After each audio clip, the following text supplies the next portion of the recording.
gotta come in or what? What's going on? I gotta wait for this thing to load up here. The YouTube's taking ever now. Gotta see what's going on here. Waiting for YouTube. Just taking forever to load. Is anybody here yet? You got Thor here? Who's gonna start talking? I'm guessing it's probably the libtard here, because they're not no one saying nothing. You got looks like YouTube's going very slow tonight. I don't know why, but it is. But we're gonna get this hopefully we can get it all going there.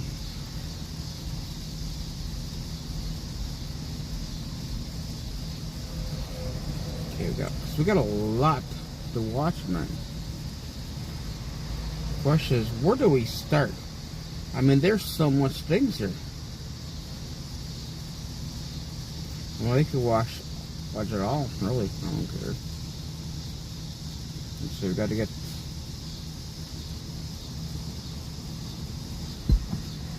It takes a curious Irish spirit to search the world for flavors, to seek out gunpowder tea in China. I don't need that there. Yeah, so we're trying a new thing here. Down I don't know. I don't know how it's gonna work. We're gonna see. To bring it all home to Drumshambo, Ireland, and slow the stick. I have no clue how this is gonna work. So we're gonna try it out. Today, but of course, you can't bring it in D.C., but they're obviously smarter than me. They know what they're doing. No, like, why is Foreign this officials here? face a grand jury probe. It's actually happening. The person who made it happen, Tulsi Gabbard, was on our show. She described what happened and what's going to happen next. And she classified it as treasonous to us. Ladies and gentlemen, I will throw to Tulsi Gabbard and let her speak in her own words here. Also noting that Texas Republicans have announced that they have signed arrest warrants for Democrats who fled the state. Yeah. So wow, a lot of good things happening right now. Crazy to see it. Testicular fortitude from the Republicans, something I never thought I'd see. Here's Tulsi Gabbard, ladies and gentlemen, on our show exclusively. Popping off. Could you preview what we're going to learn in this Durham Annex? I won't get into the details now. The document is still going through declassification process. Once it's released to the public. But I think, again, many of the things that you're talking about won't sound like new information. But what documents like this do is actually provide the evidence of what led to the results that we know very commonly as the Steele dossier. Again, something that the FBI knew long before the 2016 election was a discredited document that was created from a political motivation to try to hurt Donald Trump in his candidacy. The fact that this document, the Steele dossier, was knowingly used as a quote-unquote source in this January 2017 intelligence assessment that President Obama ordered then his DNI James Clapper to produce, along with then former CIA Director John Brennan, is astounding from anyone who's looking at this, even from outside the intelligence community. You would have these people in charge of our national intelligence enterprise knowingly, willingly, and demanding that this Steele dossier be used as a credible source in this intelligence assessment, and then going and shopping around this intelligence assessment to Congress, to the American people, not only as an assessment, but stating, as John Brennan and James Clapper did, that this assessment, they had high confidence. They had high confidence in this assessment. And that's a technical term within the intelligence community. It's as close of a categorization of assessment that you could say with near certainty. Things are never certain until they are very real and have actually happened. So within the intelligence community, it's the highest bar that is very difficult to reach for any intelligence professional to make an assessment with high confidence. The CIA and the FBI singularly were the only two intelligence community elements that said that January 2017 assessment, the one Obama ordered that was knowingly filled with falsehoods. Brennan and Clapper shared that document and its assessment with high confidence. When we talk about accountability, these are the things that we are talking about. There were no accidents here. All of this was done intentionally and willfully, creating a false, an intelligence assessment filled with falsehoods, specifically to sell a lie to the American people, to delegitimize the 2016 election, to delegitimize President Trump and his administration, and use this document as the so-called evidence for everything that would come after, from congressional impeachments to years-long investigations to harassment, investigation and smears against the president and his family, senior officials, some having to serve time in jail. The list goes on. And this is where I think it's important, Benny, to just remind people about the seriousness of these implications and how it has to do not with Democrats or Republicans, but with every American. Yep. And our ability to have faith in the integrity of our elections, and that there will be a peaceful transition of power, peaceful transfer of power. Once the American people's voices are heard in an election, as they were in 2016 with President Trump, President Obama should have said, the people have spoken, we will prepare for this transition. That didn't happen in 2016. Instead, they were unhappy that President Trump got elected and began this process of creating a manufactured intelligence assessment filled with falsehoods, specifically to undermine and legitimize President Trump's presidency.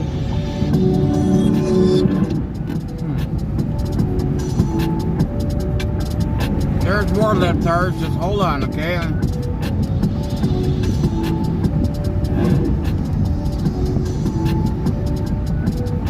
Just gotta wait for it to get over to the next one.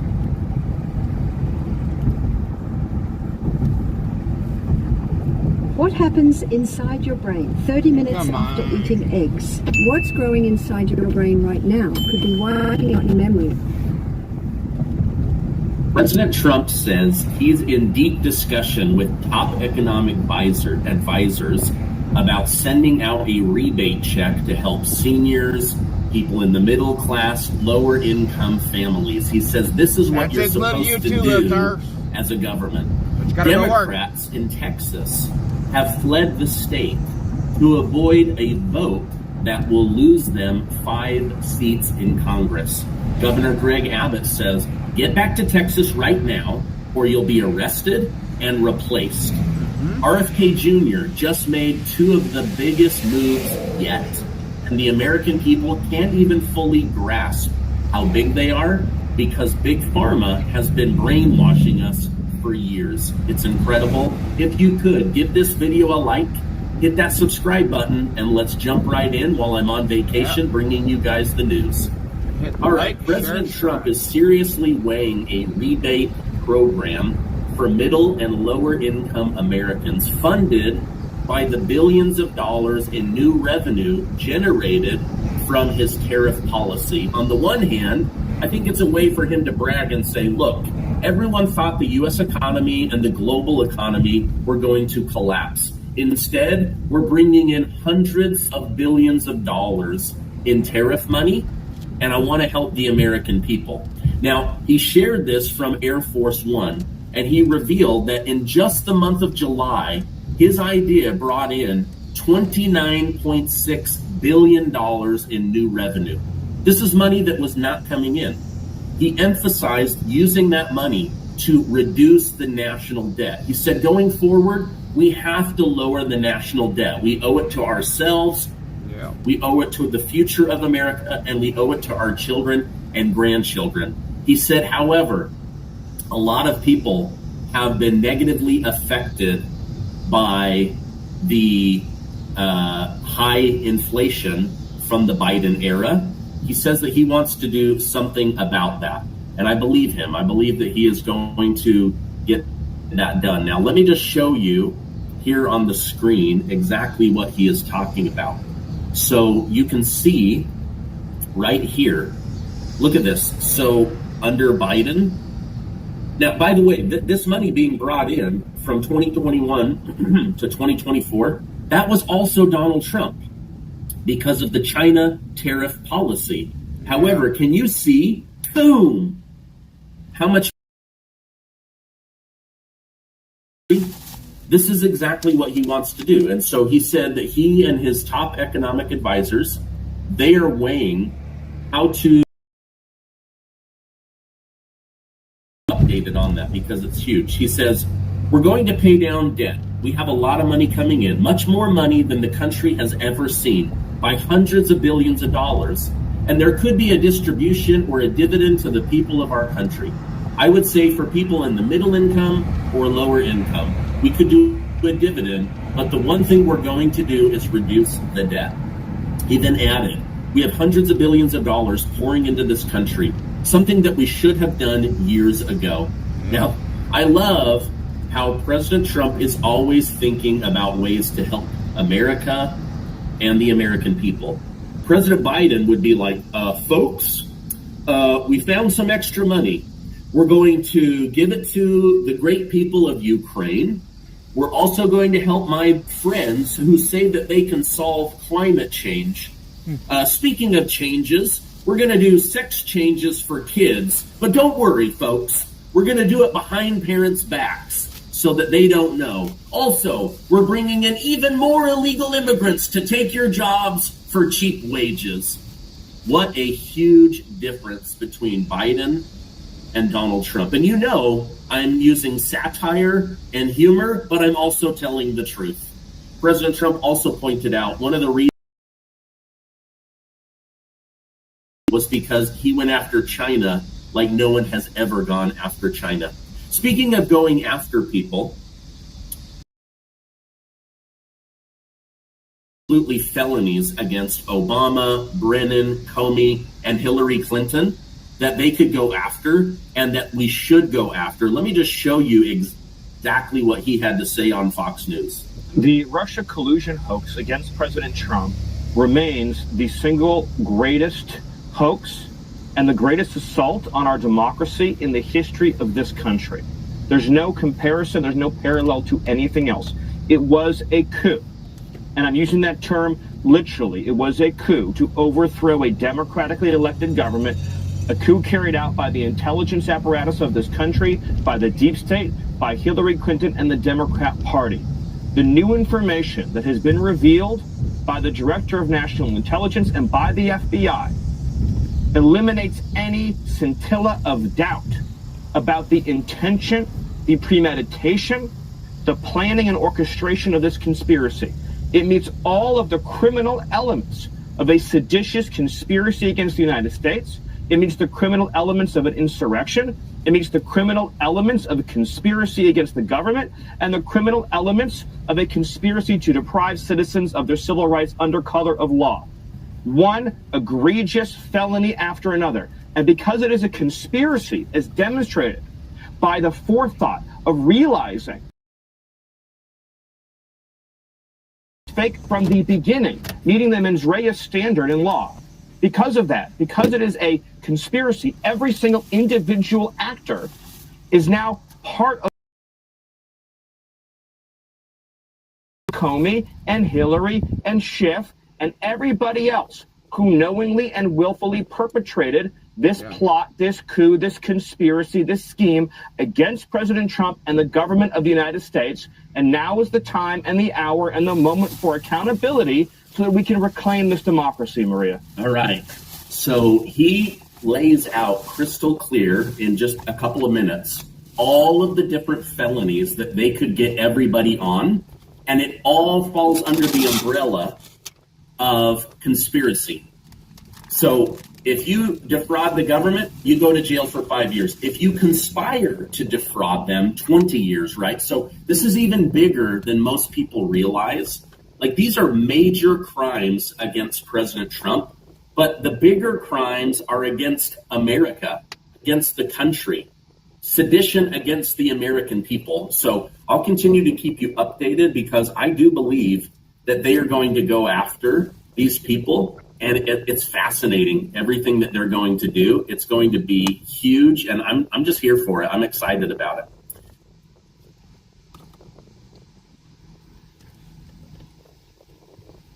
Come on.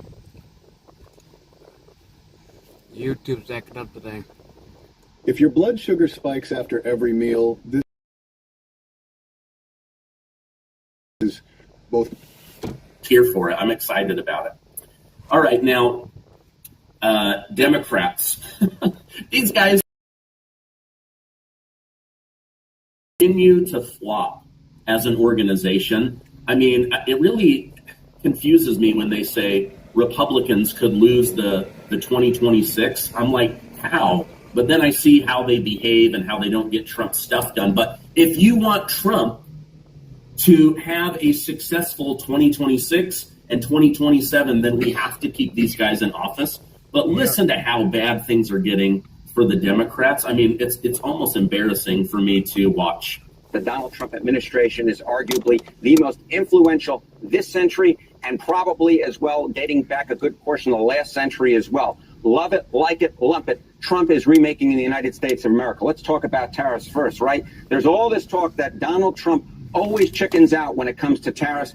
No tacos for Trump. The effective tariff rate, get this, it's 18%, the highest since the FDR administration in the 1930s, up from, get this, just 2% last year. From just 2% last year, we're talking about a level, an effective tariff rate level, get this, 9 times as high this year than last year. But it's not just on tariffs, which of course Donald Trump ran on, in which you're seeing a tremendously influential presidency. What about immigration? Of course, Trump ran and has always run on a very hawkish immigration platform. Get this, 2025 net migration in the United States down at least 60% from last year. In fact, we may be heading for the first time in at least 50 years in which we have net negative migration into the United States. And last year, of course, in 2024, the net migration in the U.S. was 2.8 million. This year, we might be talking about negative net migration. My goodness gracious. Now, of course, this is part of a larger story, as I was mentioning. We're talking about immigration, net migration. We're talking about the effective tariff rate. But get this, how is Donald Trump doing it? Well, he is signing a ton of executive orders. Get this, 180, the most in a year since Franklin Delano Roosevelt. Oh my goodness, you have to go back to the first half of the 20th century, the last century. And to make a comparison, Joe Biden signed, get this, just 77 during his entire first year. And we're only a little bit in August so far, and Donald Trump making history with 180 executive orders signed so far this year. So that's why I said that in my mind, Donald Trump is the most influential president of this century, and probably dating back a good portion of the last century. That is because he is remaking the country in terms of tariffs. He is remaking the country in terms of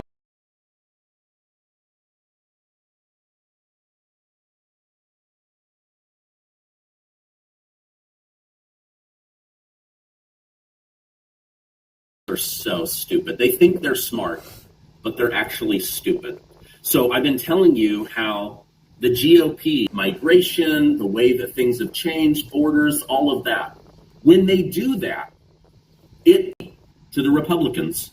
Well, now 50 Democrat lawmakers in Texas have fled the country. They're literally not vote for it, then it doesn't happen.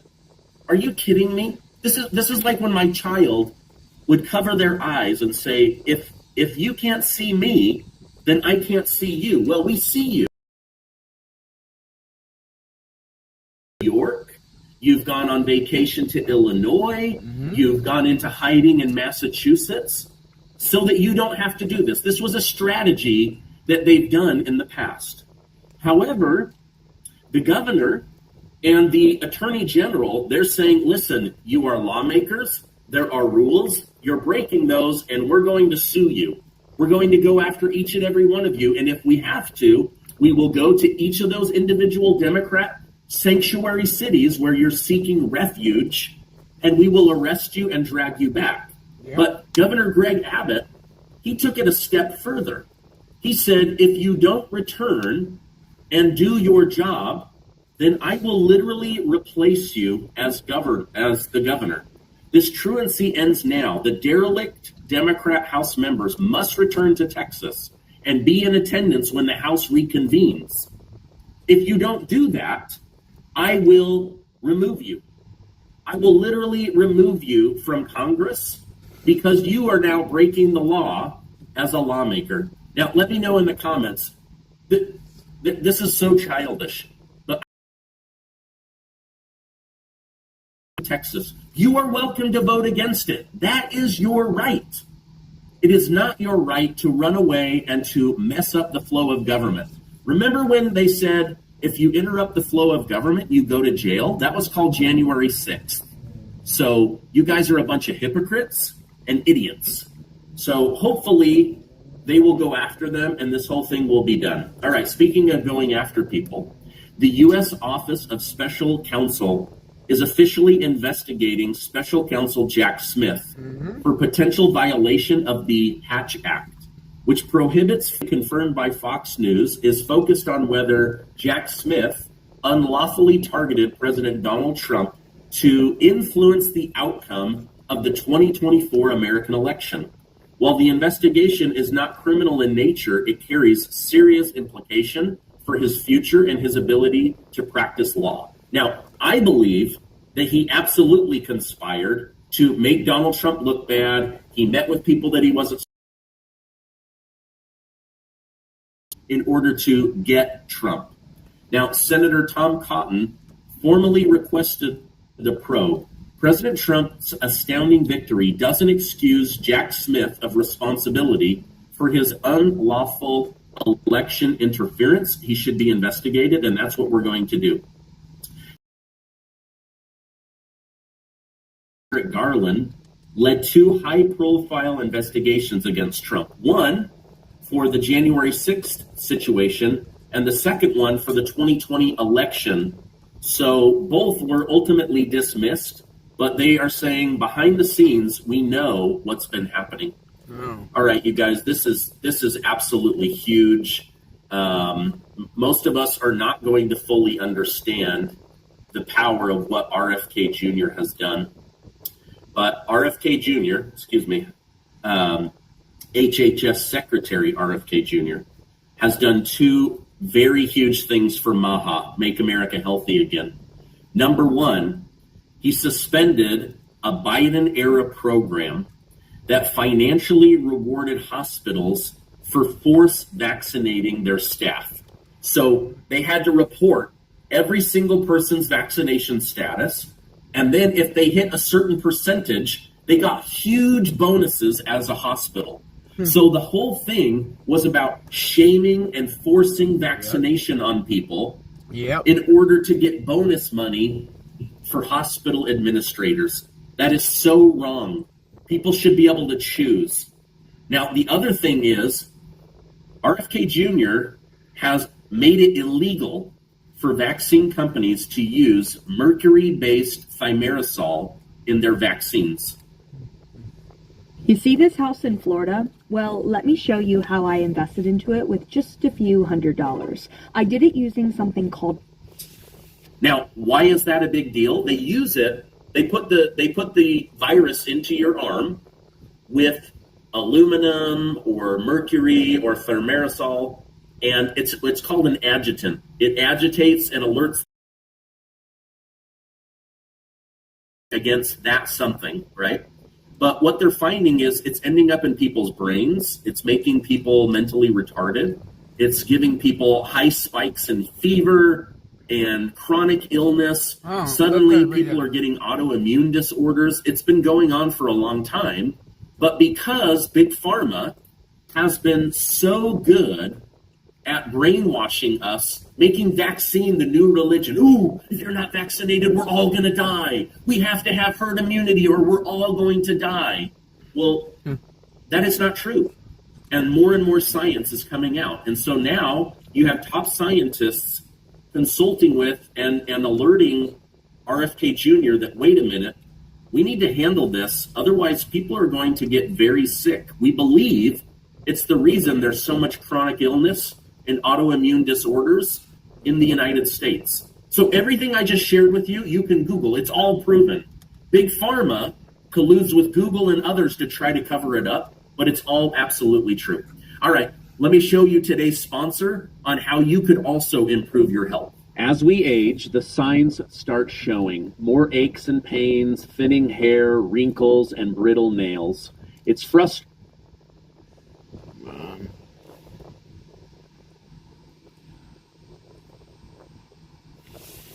But we don't have to accept it. Let me tell you about Revive by Brightcore Nutrition, a powerful supplement designed to restore what time is taking away. Israeli Foreign Ministry challenged the news because they published a 24-year-old Israeli hostage who was starving.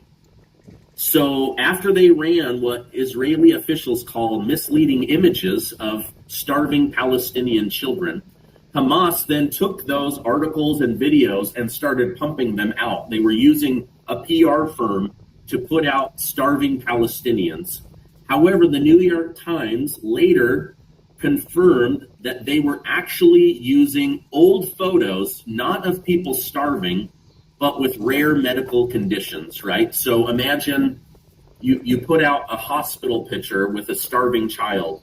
They say the Jews in Israel are starving the children of Gaza, right? But then it turns out that it's actually a child with cancer that's just lost a bunch of weight. So they were misleading people in order to make Israel look bad. Now, I do know that Israel is needing to get more food and water in. It is a humanitarian crisis. I'm not going to dismiss that. But when you mislead people in order to make it look like you're purposely starving people, that is also bad. So they definitely need to remove that and be done with that. Now, in Russia, President Trump confirmed on Sunday that U.S. nuclear submarines, 2 days after he announced their deployment, while speaking to reporters on his way back to Washington. Statement, and the answer is they are in the region where they have to be. Now, the decision came on Friday when President Trump ordered 2 nuclear submarines into appropriate regions following highly provocative statements from former Russian President Dmitry Medvedev, who's now, the deputy chairman of Russia's Security Council. In a Truth Social post, Trump explained, based on the highly provocative statements, I have ordered 2 nuclear submarines to be positioned, just in case these foolish and inflammatory statements are more than just that. He highlighted how words carry weight and hoped it wouldn't lead to any unwanted fallout. This followed by Trump's Thursday morning warning to Dmitry Medvedev to watch his words during critiques of U.S. foreign policy. Trump also mentioned that his special envoy, Steve Witkoff, plans to head back to Russia soon in order to work on ending the Russia-Ukraine situation, as well as impose those sanctions and the sanctions on Russia, as well as trading partners. So, in order to get this done, as he mentioned, he has some of the best conversations with President Vladimir Putin, and then Putin does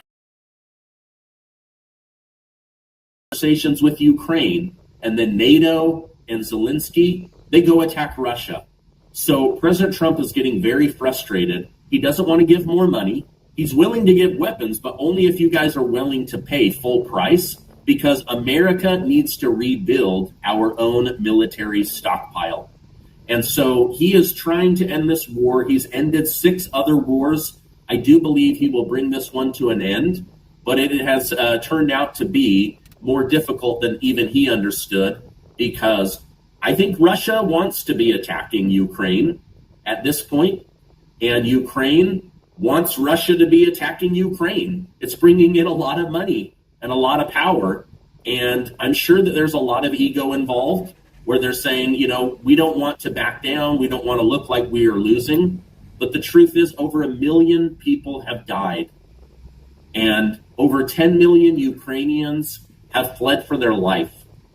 Close to 5 million of them are in Poland. And they're saying, wait a minute, we can't continue to support a new population of 5 million people that don't speak Polish, that don't have jobs, that aren't working.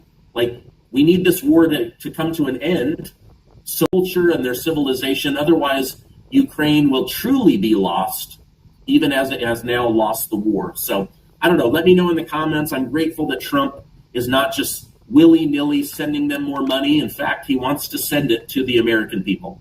If you could, let me know in the comments. President Trump wants to pay down massive amounts of debt to help save America. He's also saying in the short term, maybe a one-time rebate check in order to help people get through Biden inflation. Do you agree with that plan? If you do, I want you to type yes. If you don't, I want you to type no, but tell me why. All right, I love you guys. If you could, give this video a like, hit that subscribe button, stay amazing, and I will see you on the next video.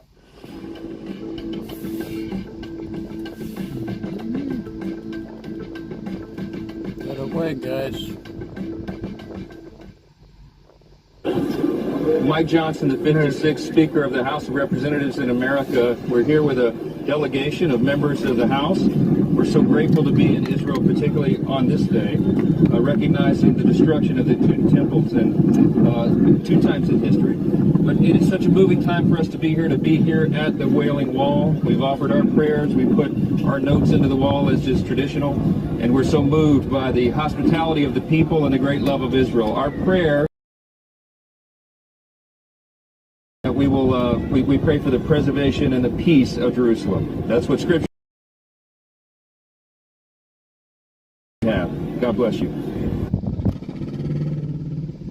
I thought he was joking when he said he could make electricity straight from the dirt in his backyard. But then a storm knocked out power for the whole neighborhood except his house.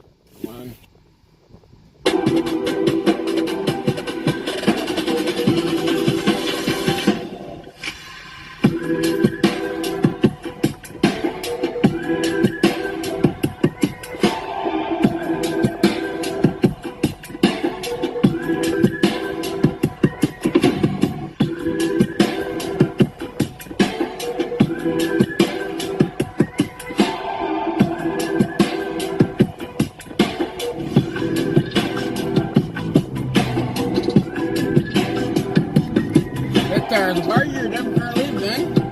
What are you staring at?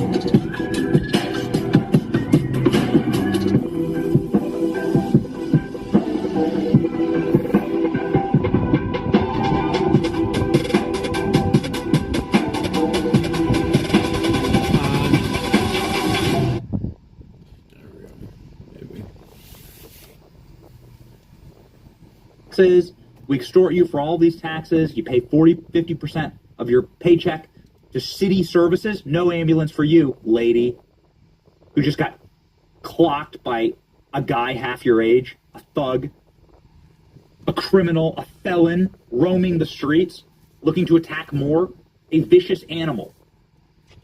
This is the city of Cincinnati, these monsters. Anyway, I'm telling you things you already know, and I'm telling you stuff that we've already covered. And I had a bit of a panic attack live on air when we were talking to Bernie Moreno. Bernie Moreno is the upstanding senator from Ohio. And I just couldn't handle it anymore. I was like, is anybody helping her, by the way? Like, we're all like everyone's like looking at her and pointing at her. I got to tell you, like, during the interview, maybe you saw it live, and we'll play you a quick clip of it, but I got like hot under the collar and angry. I started sweating because I realized that I was the problem. Me. Because what makes me any better than the people who are sitting around filming, world star, jackals? What makes me any better?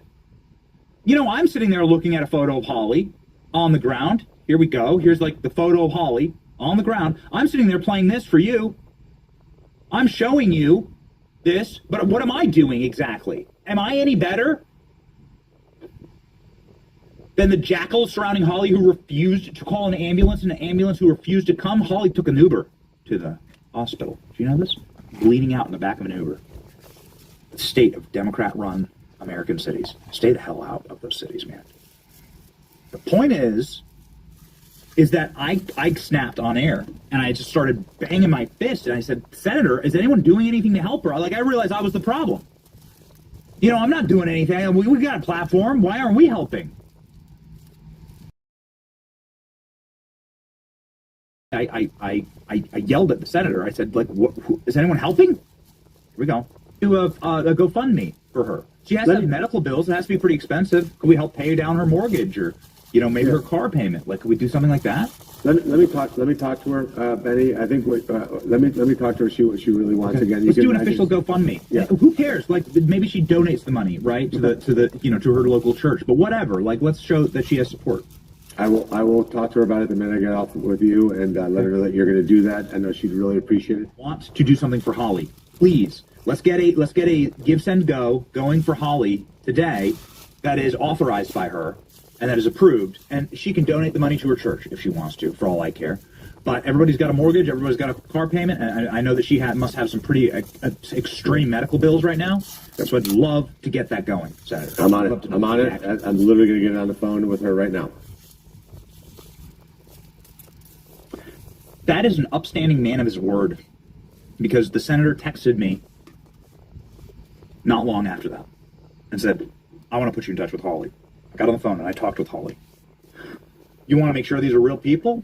You want to just chat with them? I've never met her. You want to get her story? And Holly, weeping, tells me that the local sheriff in her town has told her that she's not safe, that the BLM and woke mob are targeting her, coming after her address, that she can't pick up her phone. Every minute there's a new text message with a death threat against her because she exposed the mob. Holly was actually on her way to some roadside motel that she has to be at. So she's been chased out of her home. She has little children. She's a single mom. She has brain trauma. She sent me these photos. So after our conversation, I said, can you just snap a selfie? And these are the photos that she sent me. This is the state of Holly. She can't work because most of work requires eyeballs and eyesight. And as you can see there, her eye is closed shut. Not only that, but her brain injury, she is going to have head trauma for probably the rest of her life. We'll see. Killer Klein's over here nodding his head because, dude, the Killer Klein does jujitsu. You gotta watch out. There's a reason why people wear helmets. Yeah, you gotta watch out. That can mess you up forever. The point is that we were able to get Holly to agree, begrudgingly actually, because she's just like a humble, happy, kind American mom who makes up all of our communities, the communities that I come from and you come from, into agreeing to say yes to a Give, Send, Go. And all I did was say, people want to help. All of us are pointing at you and looking at you, and no one's helping. So can we help you, please? There's good people in this country, and they show up.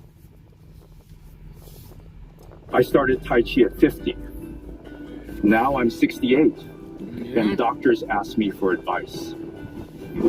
3 reasons to start Tai Chi workout this. There's good people in this country, and they show up. And we showed up. Here's the Give, Send, Go. Right now, sorry to say I said GoFundMe. I said Give, Send, Go. That does fundraisers, that doesn't deplatform conservatives. Here we are. 48 hours up, because we launched this late in the evening on Friday when we're finally, this is our first Give, Send, Go. We've never done a campaign like this before. We have nearly $350,000. $350,000. Refresh that. Let's see if it's at 350. 347. There we go. Another $1,000. What a country. What an audience. You did this for Holly. You're saving her life. She's called me multiple times, weeping uncontrollably, because you saved her life. This is now the #1 trending campaign on the entire Give, Send, Go platform.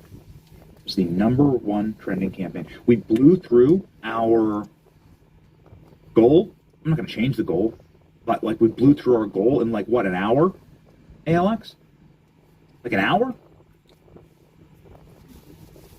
It's amazing. I'm so proud of you. I'm so proud of this audience. And I have, the link is in the description, yes, since, you know, we haven't been live since we launched this. But I have something to play live exclusively on this program. Nobody's seen this. This was just sent in for this show for you. For our show, this is a video that played anywhere. This is only her second time on video. She gave a very quick 15-second thank you. She's obviously suffering a lot of trauma right now. And this is a world exclusive played here on behalf of the power and strength of this audience to say thank you to the rocket ship that has been able to, in her own words, save Holly's life. Ladies and gentlemen, here's a message from Holly as a thank you to the Benny Brigade. Let's go. Thank you all to everyone who have donated and sent prayers and love. And I just want you to know each day I'm healing a little bit better and better. Externally, it's looking beautiful compared to before. But internally, there's a lot of damage that has been done. I've been in and out of the hospitals and specialists, and it's going to be an ongoing battle for a long time. And so thank you for helping me to be able to get the medical attention that I need and making sure that I'm not homeless because I can't work until, you know, hopefully I get better soon. And just know that I am also praying for all of you for hope and peace, and you know, I'm just going to keep fighting the good fight of love. I mean, this has flipped my whole world upside down. So without your contribution, I literally have no idea what I was going to do. And just want to say, you know, this could help bring awareness to prevent this from happening to, you know, your mother or daughter or you. Let's hope it stops here with me. So thank you guys, and God bless you. These soulless animals, what they did to her, and a pox on the house, Cincinnati, a pox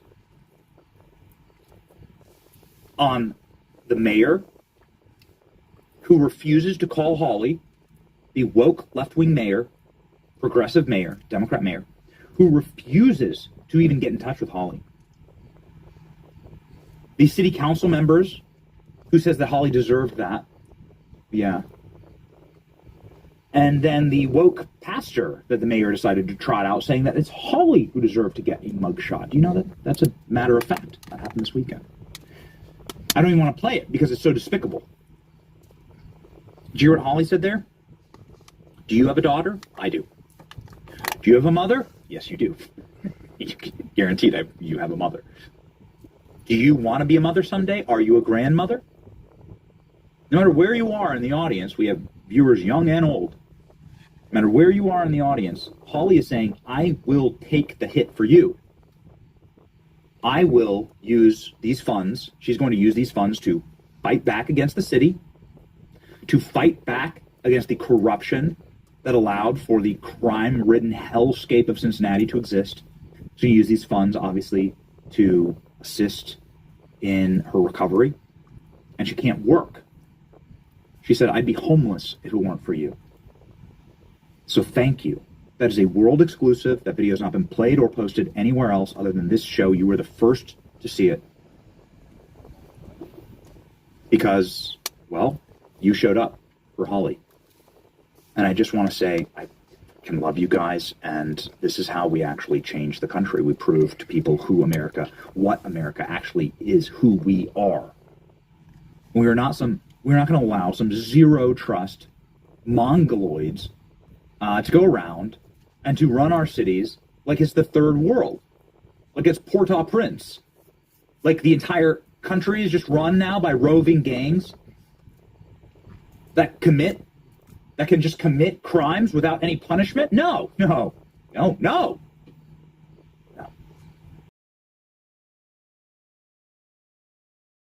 And so we're doing our best, and more importantly, now we've gotten everyone to cover it.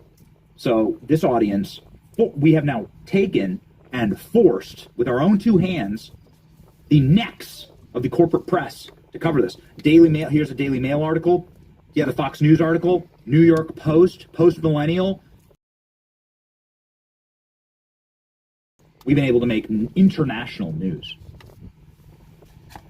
You and me together. That's why we love this audience so much.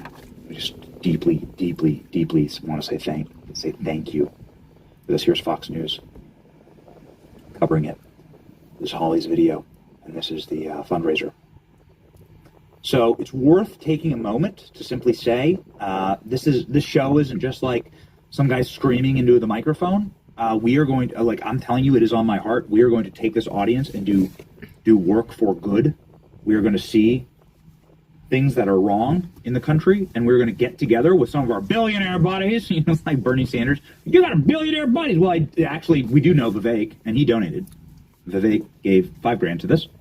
He wants to be the next governor of Ohio. Bernie Moreno, the senator, gave $1,000 to this as well. And I wish I could shout out every single person. I would if we had the time. Maybe we'll just do that, in a recording. But people giving everything from $1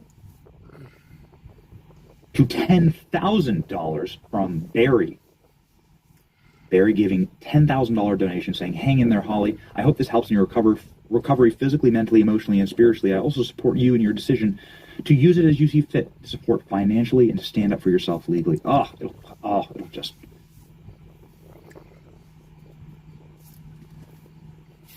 Okay, come on. Liberals say they're tolerant until they see this coin. I know. Starting this month, the 1776 MAGA Resurgence Initiative is taking the nation by storm. Self legally. It'll just... Gotta go to horse.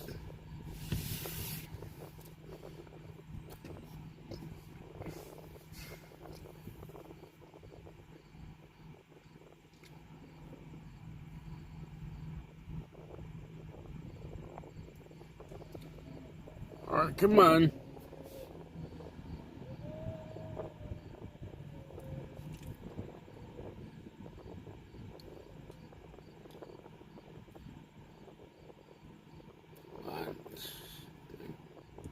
Touch the thing here. Why is it not working? YouTube, I hate you.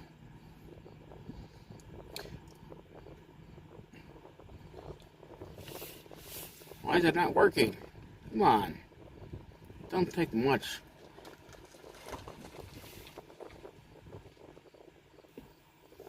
I don't want to play.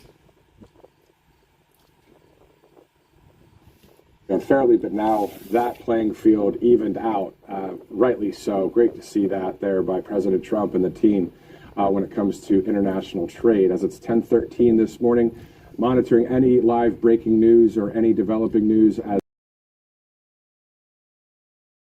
so nobody in the PM hour yet, but a couple hours away on the East Coast.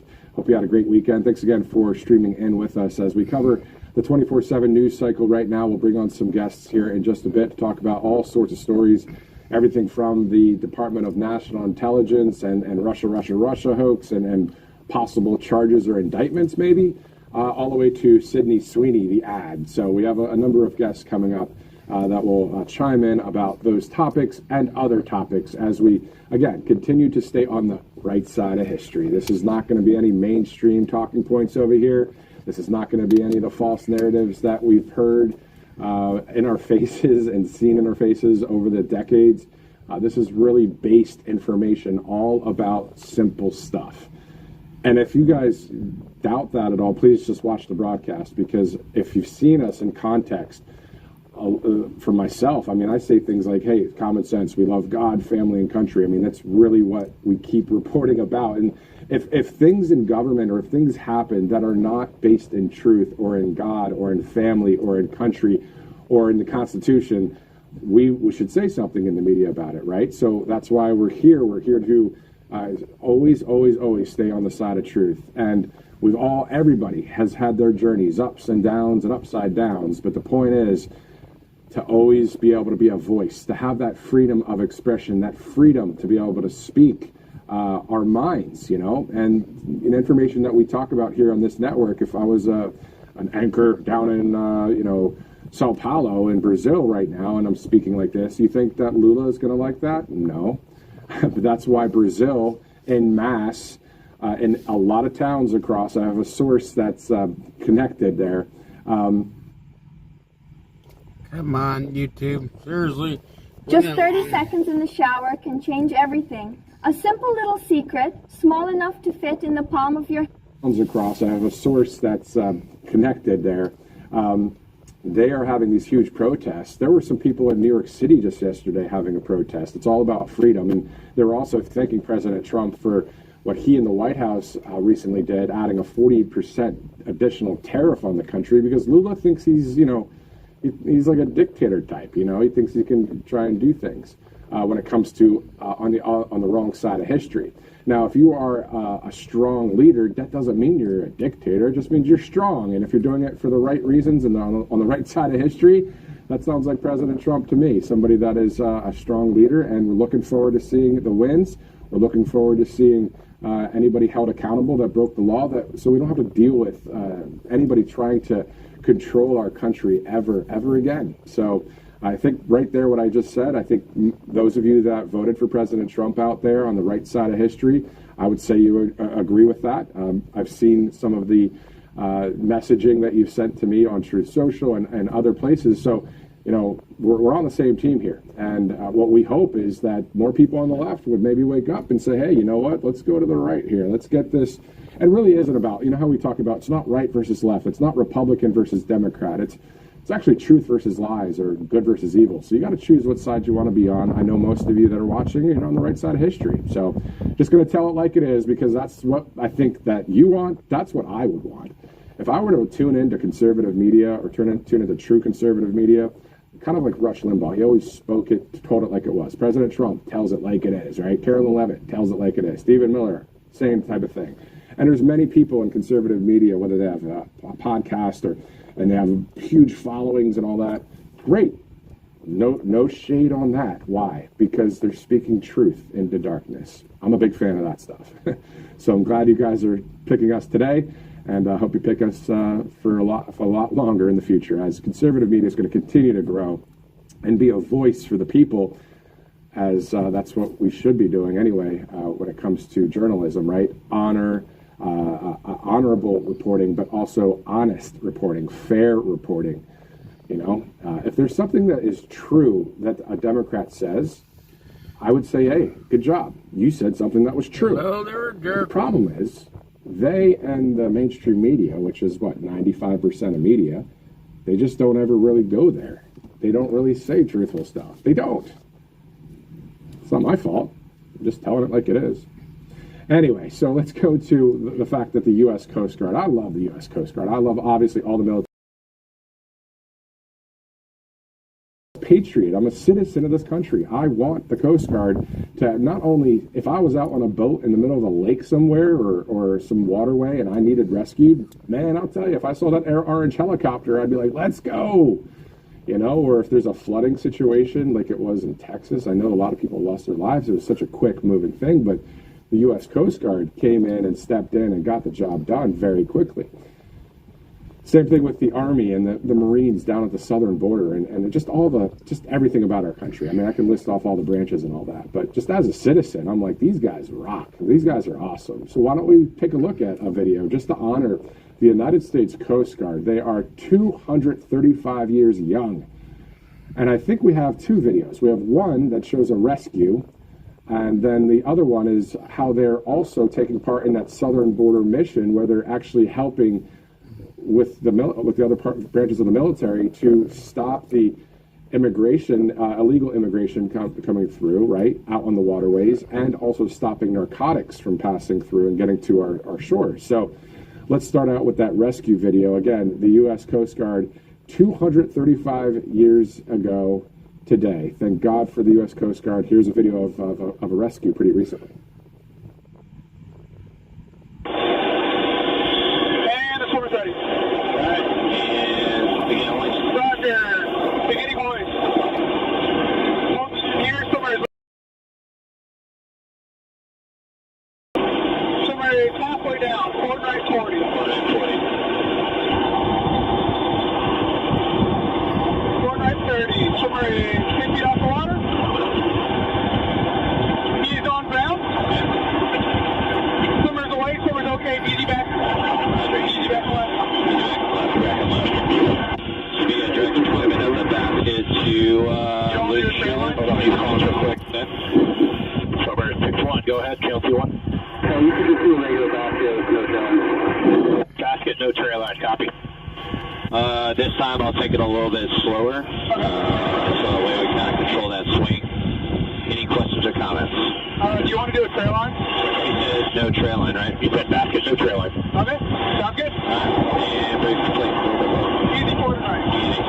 Easy forward and right. Easy. Easy forward and right. Easy. Hold. Hold.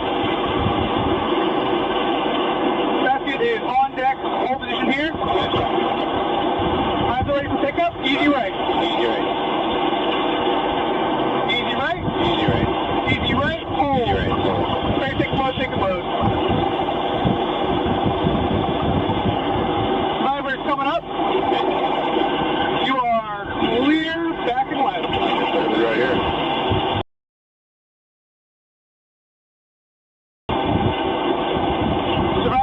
Right for the door. Survivor is at the drive panel.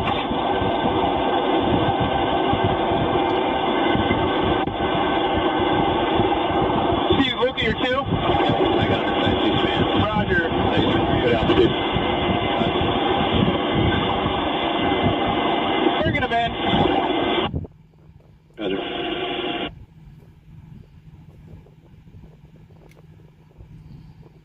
Drivers entering the cabin.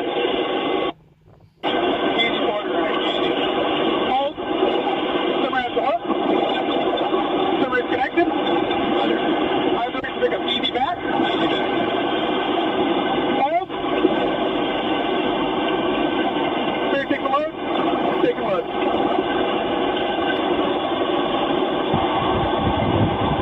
What do you got? Most people think type 2 diabetes only gets worse with time, but mine just get better with this simple trick. What none knows is...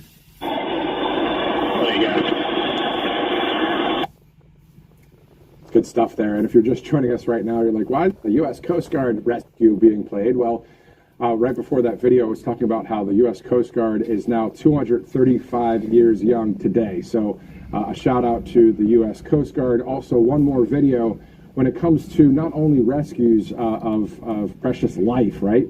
Also, indirectly doing the same thing when it comes to stopping the illegal flow of drugs, narcotics coming through to our borders. And in some cases, you'll see Coast Guard with Customs Border Protection, with local law enforcement out there on the waterways, and on top of that, the Navy, to stop the flow of illegal immigrants trying to come in via boat. In the meantime, let's watch a video from the U.S. Coast Guard, one more here, just this mini segment when it comes to the fact that they're 235 years young today, so happy birthday to the Coast Guard. This video you're about to see was a drug interdiction where they were able to just get a whole lot of drugs off of the waterways instead of coming to our country. So it's going to be a video where it's just raw video, no real narration over it, but just take a look at this video from the Department of Defense.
awesome to see that there, that beautiful image. I saw that, I think it was, I don't know which branch, I don't think it was from the Coast Guard, but I saw that image on X.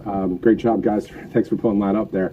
You know, so it's awesome to see that, right? So thank God for the U.S. Coast Guard, all of our military branches out there. Those of you that have served, our veterans, thank you so much for what you have done for our country. And speaking of veterans, if you go to my Truth Social at Matthew Alvarez, yesterday I posted a video, I think it was around 8 in the morning, I saw one online, and it was about a veteran who was walking his dog in a neighborhood, and one of the ring cams, you know, so the ring cam captured a moment where the American flag right outside of the house fell down, all right? So it shows that. The veteran walks over to the flag, tries to pick it up and you know, fold it and figure out what to do. Then there was a passerby, another walker, that came over, and they were able to just, the folds of honor, you know how they fold it when it's memorializing, you know, military service member. They folded the flag and they placed it on the seat cushion right there, and then they both walked off. It was a white guy and a black guy, and it's great because, you know what, it's so anti the narrative of the left. They don't want you know, positively about each other, right? So it was just a wonderful kind of video. So if you didn't see it, it's at Matthew Alvarez. You just scroll a couple posts down. But it was a great moment. Had, you know, I have about 5,000 of you on there that follow. Thank you so much for doing that. Every one of you are awesome, and it's just we're all on the same team, right? And whether I stay at 5,000 followers or go up to whatever number, really, to be honest, I'm just glad to be able to have the freedom to be able to post what I want to post. And back in the day in mainstream media, if I did that on Twitter or whatever, Facebook, if I posted something like, you know, my faith, my scripture, you know, or my thoughts about things, and they weren't anything negative or bad or whatever, it was just positive. It was just my love for the country. Those kind of things were looked down on back in the day. So I'm just enjoying to be able to connect with you guys on there and to be able to put out those kind of videos. And, you know, for me, getting 100 and something likes on that, that's a lot of likes in my opinion. I mean, it's not thousands, it's not millions. I don't care really. I mean, sure, it's nice to, you know, have people follow your stuff, and I get it, but I'm just trying to be real with you guys because it's just, that's part of my job, is to see what's going on out there, report it to you guys. You know, every night that we see the president's schedule, most of the time I'm posting, hey, here's what's happening the next day. It's just keeping everybody informed on what's going on, but also within that framework, not just carrying water for the administration. We love to talk about President Trump. We are supporters. I'm a supporter of President Trump. No question about it. What I'm looking to see outside of the 20 core promises is that number 9 in the 20 core promises is to end weaponization against the people. And I think that's part of what they're doing right now. So we're going to get more details on this Epstein case stuff. I don't know, but I'm monitoring it because we want to keep our reforms cemented in, locked in, for not just these 3.5 years. We don't want just some other deep state puppet, whether it's the next president or another president after that, to come in and screw up everything President Trump has done for the country. And also, the people that broke the law were never held accountable. Well, I don't want to see that happen. That's just me, and I have the right to believe that, to say that. And I believe a lot of people agree with me on that. So, but we see President Trump talking about all of the topics I just brought up as well. And we saw Tulsi Gabbard the other day at the press conference with Carolyn Levitt speaking about the Department of National Intelligence and all these receipts and evidence. So, let this soft mineral melt under your tongue to improve vision so you can say goodbye to your optometrist for good. Did you know there is an... Sure, it's a drum we'll beat here at the network, and I think conservative media is doing that as well. There's a lot to talk about outside of that as well. A lot of wins that we're seeing with President Trump and his team. So, yeah, looking forward to covering it all with you guys. I can only be straight up and just myself with you because why not? I'm not reading from a teleprompter, just speaking directly to you here. And thanks again for streaming in on this Monday, August 4th. It is 10:29, so the bottom of the hour. Let's go to a couple of our great sponsors, including AngelPaste.com. Okay, you know, you always get a percentage off with AngelPaste.com, that miracle cream, but also there are a number of other products. This is a group based in Spring, Texas. It's awesome to be able to have these small businesses who are the backbone of America's economy anyway, but also on top of that, on the right side of history, conservatives that love God, love our country, love President Trump. You know what I mean? So angelpace.com. Use that RSBN promo code to get a percentage off. Let's switch to another sponsor, a great sponsor here, Tax Network U.S.A. Speaking of patriotic things, Tax Network U.S.A. These are great patriots at this group here. And if you missed any taxes, or you just have that on the back of your mind, maybe in one of the years, in the past years, you missed taxes, or maybe for a few years, all you have to do is give them a call, 800-357-1415, tnusa.com/RSBN. That's the phone number right there. That's the website. You could settle your back taxes today, but you could also at least get on a plan, and they'll help you along that way. So Tax Network USA, 10:30 on this Monday, August 4th.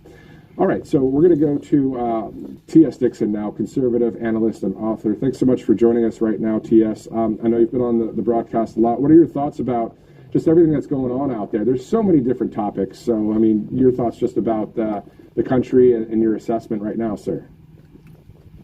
Well, I think that Trump is doing a good job. He's following his agenda, his 20 promises or his 47 promises from his campaign. And we're seeing a lot of improvement. I mean, on a regular scale, this would be like the stakes are higher now, and we just saw that how well he performed in his first term in a way that people just didn't think was possible. And fortunately, then after COVID and then the stolen 2020 election, they were able to undo so much of the great work that he had put in place. And so this time around, the stakes are higher, and we are more apprehensive, and we know we need to see certain things happen for this time, the reforms to be permanent. Yeah, exactly. So as you said last week, for them to be cemented. So we see that the border is closed right now. We see that inflation's down to 2%. We see that it's going even lower. There's so many different things that within the big, beautiful law. I mean, there's a lot of positives going on. But you're saying to keep that all locked in outside of this administration into the future, you were saying one of the weeks that those that have broken the law need to be held accountable, or we'll just simply get everything reversed, or even worse, even way to the left, no? Yeah, we were saying this, I think, back in February or March on the program. And so we were definitely ahead of the news cycle, but it really was inevitable. This is a serious Western reform movement, the third, or really maybe you could say fourth, in the history of the modern Western world. And so it's really unavoidable. There's a set pattern for how these things go to create the massive institutional reform that the countries are demanding. Fourth and final step, most important step. And if you're going to perform these reforms, it's inevitable. It must happen. Exactly. So, Abraham Lincoln, you look at Teddy Roosevelt, to your point from last week, these were great reformers, right? Correct. Yeah, we've had three great reform movements just in the United States, with the Emancipation Proclamation, the Revolutionary War, and then the worker reforms of Teddy Roosevelt's WASP group at the end of the 1800s. They were called the Republican Progressives, and not to be mistaken with the Democrat progressives that we have today. Exactly. Should there be more of an urgency when it comes to, and I'm going to be very transparent and very open, to arrests those that have broken the law, the receipts, the evidence? Like, should there more of an urgency, or are we kind of, seeing how things go with investigations, with the DNI over to DOJ about Russia? I mean, the midterms are still a ways away, but still kind of around the corner, and we don't want to ever even get close to losing the House or the Senate, because we don't want the left to get in there and try and impeach the president. You know what I mean? So, I mean, that's what they want to do. So what are your thoughts about just the urgency of getting this done? Should we just back off? What do you think? Well, there's a process to law enforcement, so you don't just arrest people. There has to be a lot of times that you have to have an investigation, you have to acquire evidence, and then if you can prove that a crime's been committed, a lot of times they'll impanel a grand jury and do an indictment, and then the arrests happen. And so you have to follow that process, but you can typically expedite that process. Now, they've had several months being in power and getting their organizations together and putting their leadership teams together and running their special initiatives like these special investigations. crossfire hurricane and what have you. So I believe that it looks like this is well underway, and we should probably see something soon. If we don't see these kinds of results, these are the giant implosion events that would sink the midterms. Okay, I mean, that of course, that's your take on that. I mean, we do see on the other side of the coin, though, we see so many wins with President Trump, right? I see them, you see them, the country sees them. So when you look at all those wins, but you juxtapose that to if we don't see arrests, you're saying that the midterms would be sunk because of no arrests? Well, like I was saying earlier, the stakes have been raised. We're in a new paradigm. It's not enough. The wins are. Come on.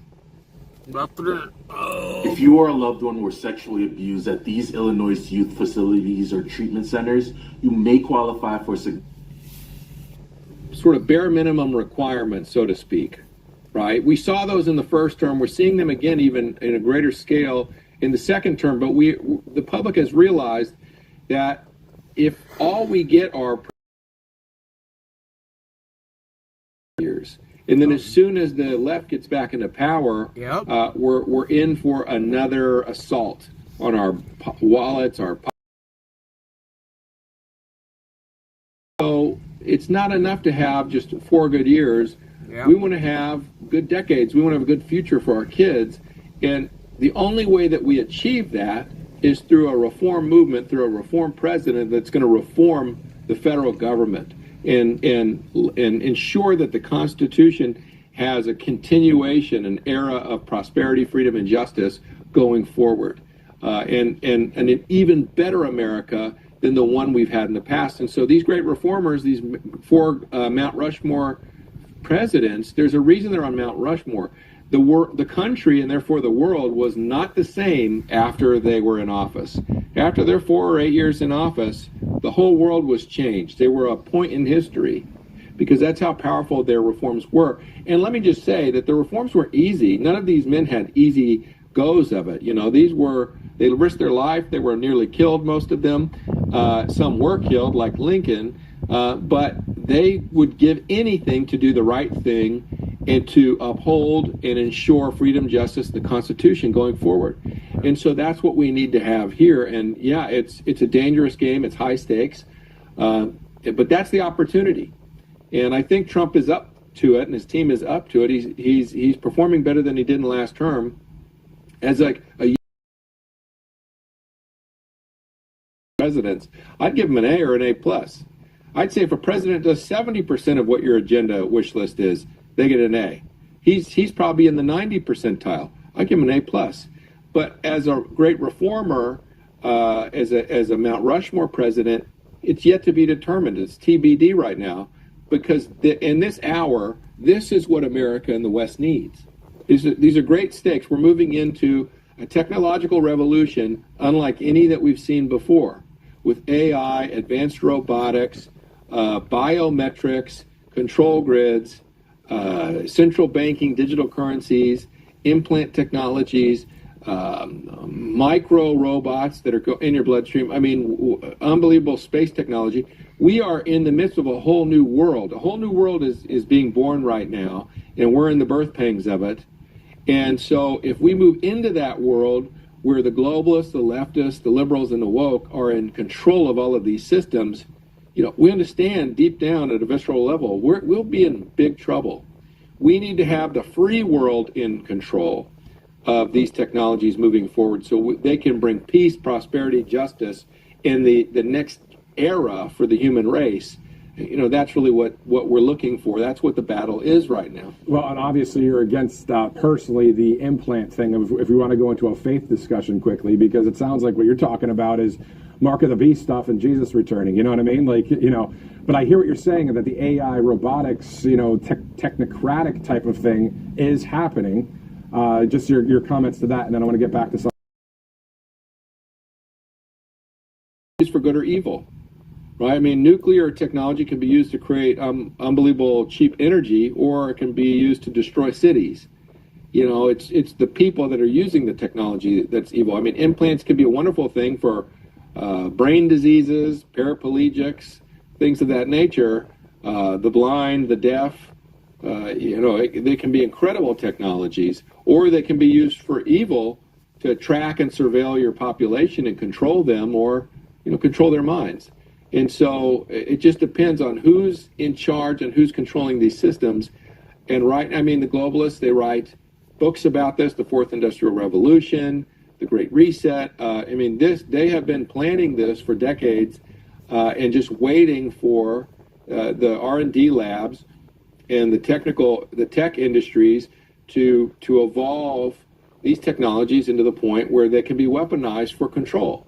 And so this is a big threat, and I think Americans sense this on a visceral level. We're seeing the dawn of AI on our smartphones, and we're seeing little hints of what the robotic era is going to look like with autonomous vehicles and these initial bipedal and quadrupedal robots that we're seeing, on little videos and commercials and ads and things like that. But it's going to proliferate. Time is now. We are at this, this dangerous hour, and it calls for a great leader. And so Trump footsteps and become that great leader and do the work that it'll take, just like Lincoln did, Roosevelt did in their hour. So when the time had come. So when we look at the 20 core promises and we take a microscope to some of President Trump's speeches, the words about the deep state, the words about globalists, you heard dismantle, he said obliterate. He also, within the 20 core promises, number 7, to defend the Constitution. Number 9, to end weaponization against the people. So all of the right messaging and words are there. It's not like President Trump is ignorant. Of course he's not ignorant to the fact that there's a deep state. Look what he went through over the past several years, right?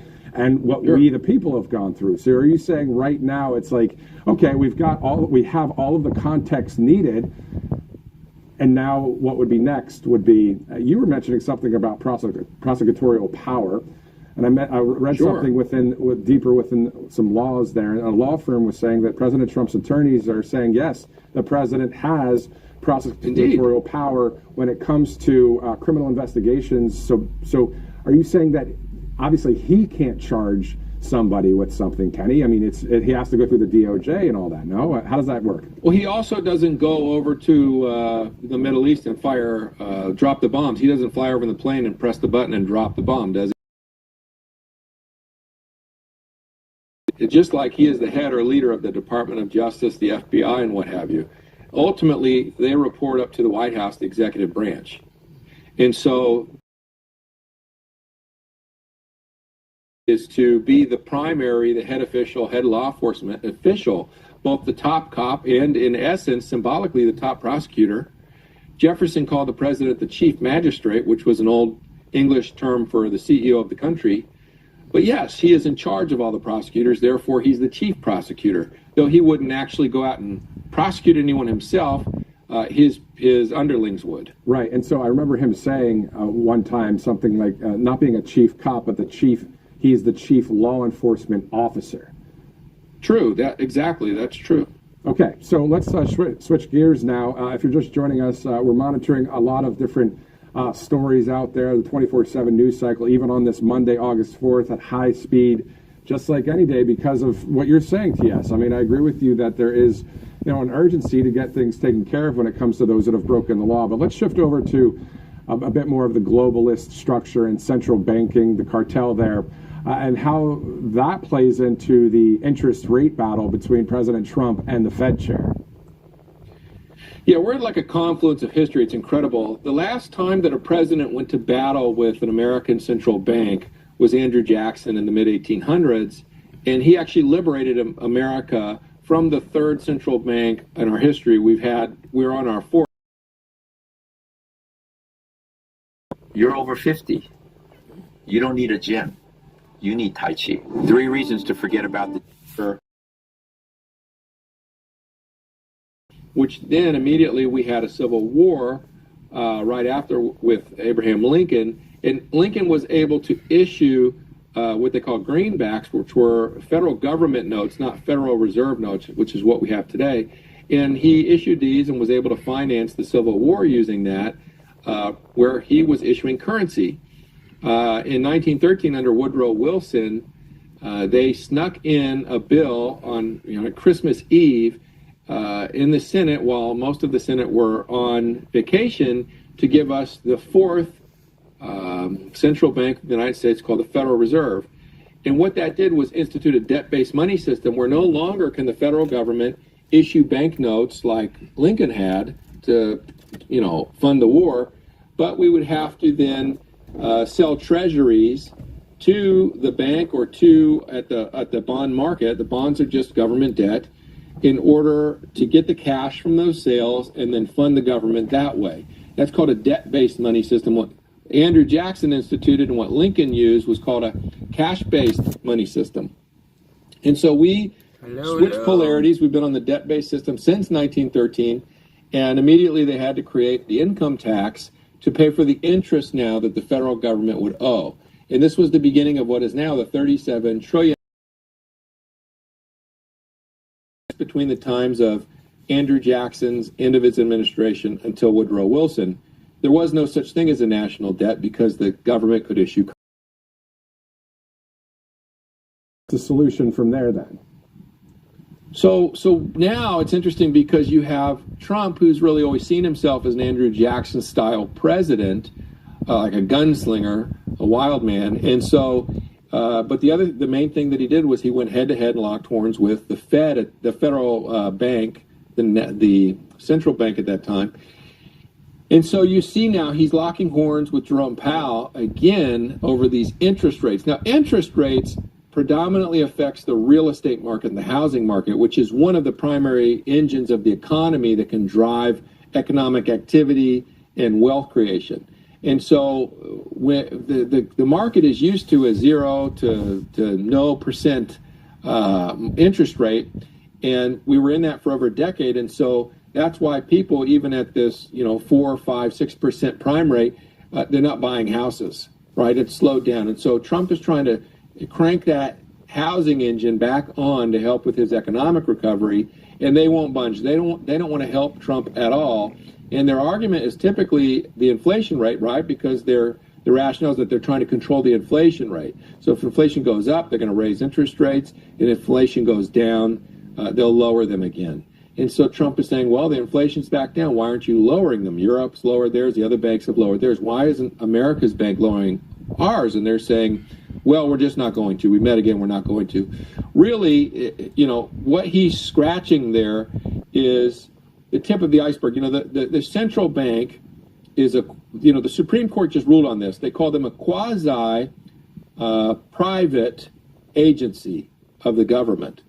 So even the Supreme Court knows and says publicly that the bank is privately owned. And so the way that the Federal Reserve Act and then the Reform Act later was set up is that the commercial banks in the different districts where the Fed has its different banking districts, they are shareholders and owners of those regional Fed banks. So in other words, if a hedge fund or an asset management company or rich individual, rich family buys some of these commercial banks, these large banks, they now own and control the policies of the regional Federal Reserve Bank. In other words, imagine if the insurance companies and the pharmaceutical companies were shareholders in the CDC, the NIH, right, or the Department of Health and Human Services. Imagine if they were shareholders, right? They could set policy where, in essence, until our case come in, they weren't official shareholders, but they were basically bribing and yet institutional capture. In our banking industry, the businesses control the government agency, the quasi-private government agency that sets interest rates, sets banking policy, sets lending practices for the rest of all the banks. And since we've had this, it has been a disaster for our country. They have destroy smaller banks so they can gobble them up and consolidate them or go to war with rival banks. And the aftermath or in the wake of this has been just economic destruction for everyday Americans. We saw this in the Great Depression, where they destroyed over 10,000 smaller banks and then consolidated them. And then since then, they've destroyed over 15,000 smaller banks. And so it is insane to have the fox guarding the hen house. And this is a much deeper issue than people realize. And this amount of power and wealth over the banking, the financial system, is the core economic and governmental power. You know, if you control the currency, the money, and can do things like this, then basically you can then control the hedge funds, you can control the asset management companies, you can control Wall Street, and then you can control the corporations. It's an amazing amount of centralized power in the hands of a few, and yet we're arguing over this interest rate. This brilliant device keeps your home cool in summer, even during heat waves and power outages. It's smaller than a lunchbox, cools any... And yet we're arguing over this interest rate, where it should be showing the public that this bank, this central bank, does not answer to the president. And the president is the people. He's the which are the owners, the families that own, and the hedge funds, asset management companies that own the commercial banks. And so that is, when I say it's a central banking cartel or a central banking monopoly, set of monopolies, that's what it is. And the ideology of globalism, which I cover in my book, is the political religion of this group that has been basically ruling over us and holding us hostage.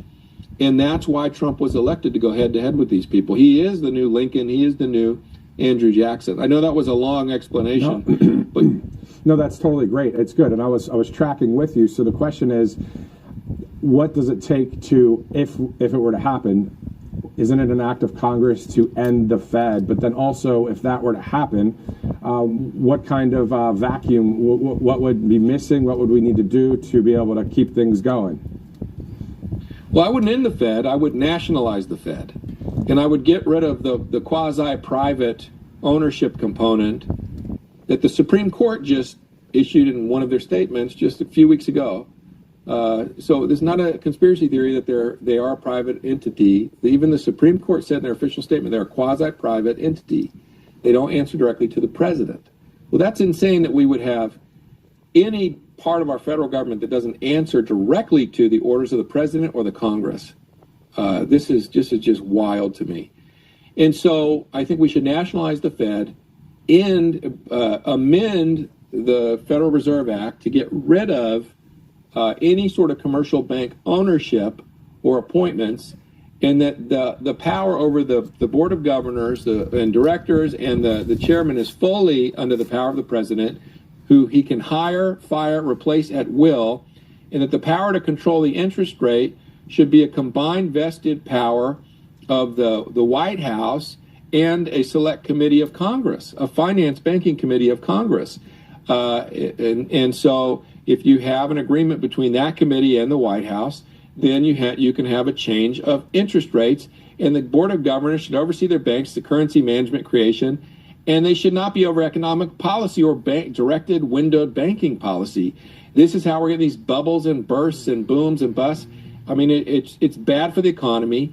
It's bad for the everyday working citizen, but it's good for these ultra wealthy elites. Okay, so the Fed is a part of the globalist structure arm, no? Absolutely. Oh, yes, absolutely. That's their vector point of control, their primary vector point of control. Absolutely. If you go back and read the speeches of Andrew Jackson when he was excoriating the third central bank of the United States, he was talking about how they were European foreign owned, how we had foreign entities owning the United States of America, and this was unacceptable. They were by impoverishing Americans, and he had the support of the people to undo and cancel the charter of that bank. And Woodrow Wilson signed it. If Congress amends, we can easily amend with one act of Congress. We can amend the Federal Reserve Act. If the president signs it, their power is over. It's a swipe of a pen and their power is gone. And what I believe we should do is return to a cash-based financial system and get rid of this debt-based system. There's no need to have a federal debt. It's insane to have one in the first place. It just allows for a bond market for people to make money off of the taxpayer dime. You know, we're paying all the interest payments with our tax money. I'm going to put you on the spot here for the golden nuggets you've been sharing with us. I'm not going to lead you in on any question. Pick a topic. Please share with us your thoughts on if there's something you're passionate about right now. I mean, we really are seeing a very historic time for our country here in 2025. Yeah, I think it's an incredible time. It's an incredible hour, whether people are aware of it or not. And I just am very optimistic for America, for the West. It's a great civilization, great culture, great people, and I think it will continue on and do well and thrive.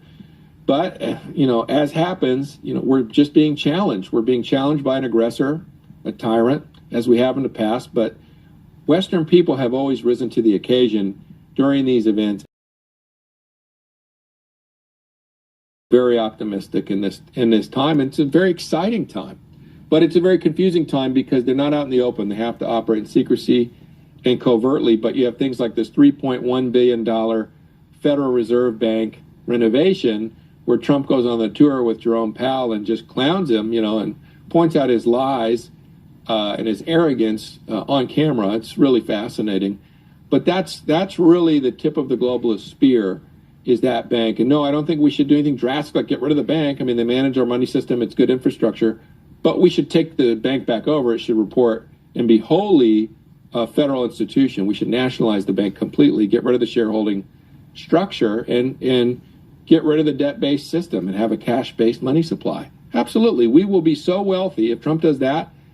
Golden era doesn't describe it. It'd be a diamond platinum era, something we haven't seen before. That's how wealthy the country would become. And then that's on the wealth front. And then keeping the reforms cemented and locked in would happen outside of these 4 years through or via the DOJ, FBI, and arresting those that have broken the law, right? Cleaning house, absolutely. Cleaning house, getting the radicals out of leadership at these agencies, these institutions, and then punishing crime.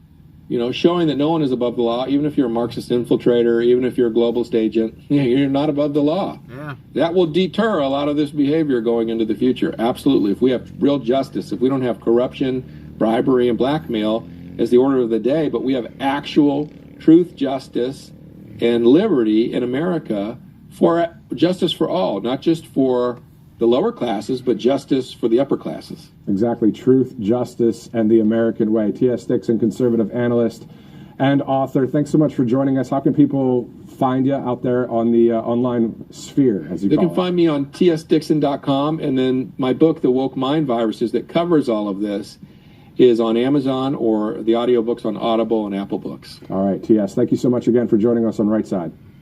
Thanks, Matt. Definitely.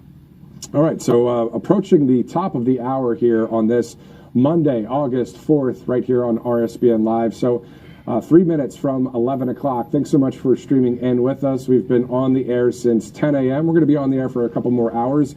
We have another guest coming up at about 11:30 this morning. This as we monitor the 24/7 news cycle. We're seeing all sorts of content on social media, on X, and on Truth Social when it comes to our government. We'll play some videos for you in just a minute.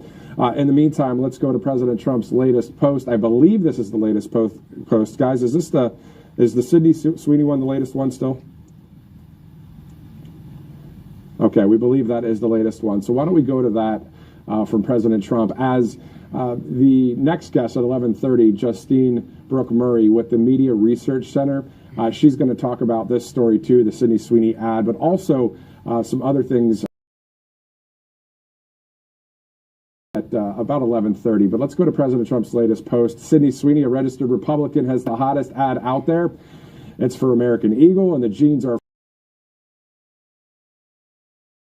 other side of the ledger. Jaguar did a stupid and seriously woke advertisement that is a total disaster, the president says. The CEO just resigned in disgrace, and the company is in absolute turmoil. Who wants to buy a Jaguar after looking at that disgraceful ad? Shouldn't they have learned a lesson from Bud Light, which went woke and essentially destroyed in a short campaign the company? The market cap destruction has been unprecedented, with billions of dollars so foolishly lost. Or just look at woke singer Taylor Swift. Ever since I alerted the world as to what she was by saying on Truth that I can't stand her, hate, the word is what President Trump used there in parentheses, She was booed out of the Super Bowl and became no longer hot. The tide has seriously turned. Being woke is for losers. Being Republican is what you want to be. Thank you for your attention to this matter. End quote from DJT. It's 10:59, Monday, August 4th. Let's take a quick commercial break. I'm Matthew Alvarez. We'll be right back. This is simply the best moving hack you will find. So after accepting a job offer a couple weeks before the start date, I had... Welcome to Right Side Broadcasting Network, your trusted conservative news outlet. At RSBN, we deliver the truth when the mainstream media falls short. Since 2015, we've proudly broadcasted every single one of President Trump's iconic MAGA rallies, bringing you the excitement and energy live before anyone else. By watching RSBN, you get an unfiltered front row view of the action on the ground. We interview the crowds to give a voice to millions of Americans just like you. We show you President Trump's speeches in their entirety, free from interruptions and censorship. We cover the stories that matter to you with the integrity and passion you deserve. Thank you for choosing RSBN as your home for America First News. Together, we stand strong, united, and informed. So join us and be part of the right side of history. Me too. Hey y'all, it's Silk from the Diamond and Silk Chit-chat live show. Look, don't forget to check me out right here on RSBN Network. Be sure to watch the show on Right Side Broadcasting Network, and I want you to support Right Side Broadcasting Network. Yes, it's imperative that you do so, okay? I look to see y'all soon. Bye-bye. All right, welcome back to RSBN Live. It looks like President Trump has truth. Some more posts there. So there's a few of them there. Elizabeth Warren is a loser. She lies about everything, including the fact that she is an Indian. She's not. She's no Pocahontas, the president says. And then he also says, in just 6 months, I cut costs, especially energy and taxes, tremendously. The president says Elizabeth, quote-unquote, Pocahontas Warren on CNBC said costs have gone up. She's just angry that I blew up her terrible presidential campaign. Call her out, the president says. That was about 30 minutes ago on Truth Social. Thanks, guys. At the top of the hour, 11 o'clock, 11:01 on the East Coast. This is August 4th, Monday. Hopefully you had a great weekend. If you're just joining us now, we've been on the air since about 10 o'clock. Solid interview just a minute ago if you want to check that out, maybe on the replay a little bit later. As of right now, the president has no public events in his schedule. So right now there's no press conferences or executive order signings or any announcements that we see at this point. If we see it, we'll be sure to share that with you. All right, let's go to, Director, did you say a sponsor? Okay, let's go to more of President Trump's Truth Social. India is not only buying massive amounts of Russian oil, they are then, for much of the oil purchased, selling it on the open market for big profits. The president says they don't care how many people in Ukraine are being killed by the Russian war machine. Because of this, I will be substantially raising the tariff paid by India to the U.S.A. Thank you for your attention to this matter, President DJT. So that just from moments ago as well. So President Trump, that's the latest, the freshest post from the president on Truth Social. If you're following us on Truth, it's at RSBN. If you're following us on X, it's at RSB Network. You can also follow us all over the place. Rumble, a great spot to follow us. YouTube, of course. Facebook, Getter. There's so many different places. 11:02 a.m. Let's go to All Family Pharmacy. Of course, medical freedom starts with access, and that's exactly what All Family people get their medication. So there's no insurance needed, no red tape, just fast, reliable care shipped straight to your door. Because getting the treatments you need shouldn't be.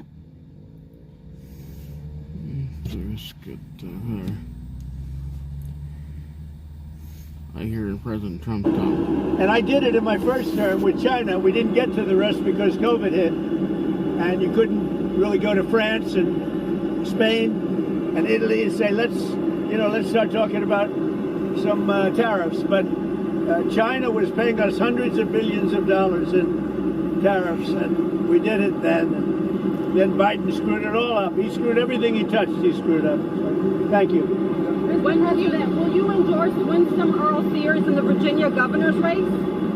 Yeah, I would. I mean, I would. I think probably she's got a tough race. She shouldn't have, but because the candidate she's running against is not very good. But I think she's got a tough race. But I would, yeah. When will you swear in Jeanine Pirro to be the U.S. Attorney for D.C.? Swear in Jeanine Pirro, who's going to be fantastic at what she does in D.C.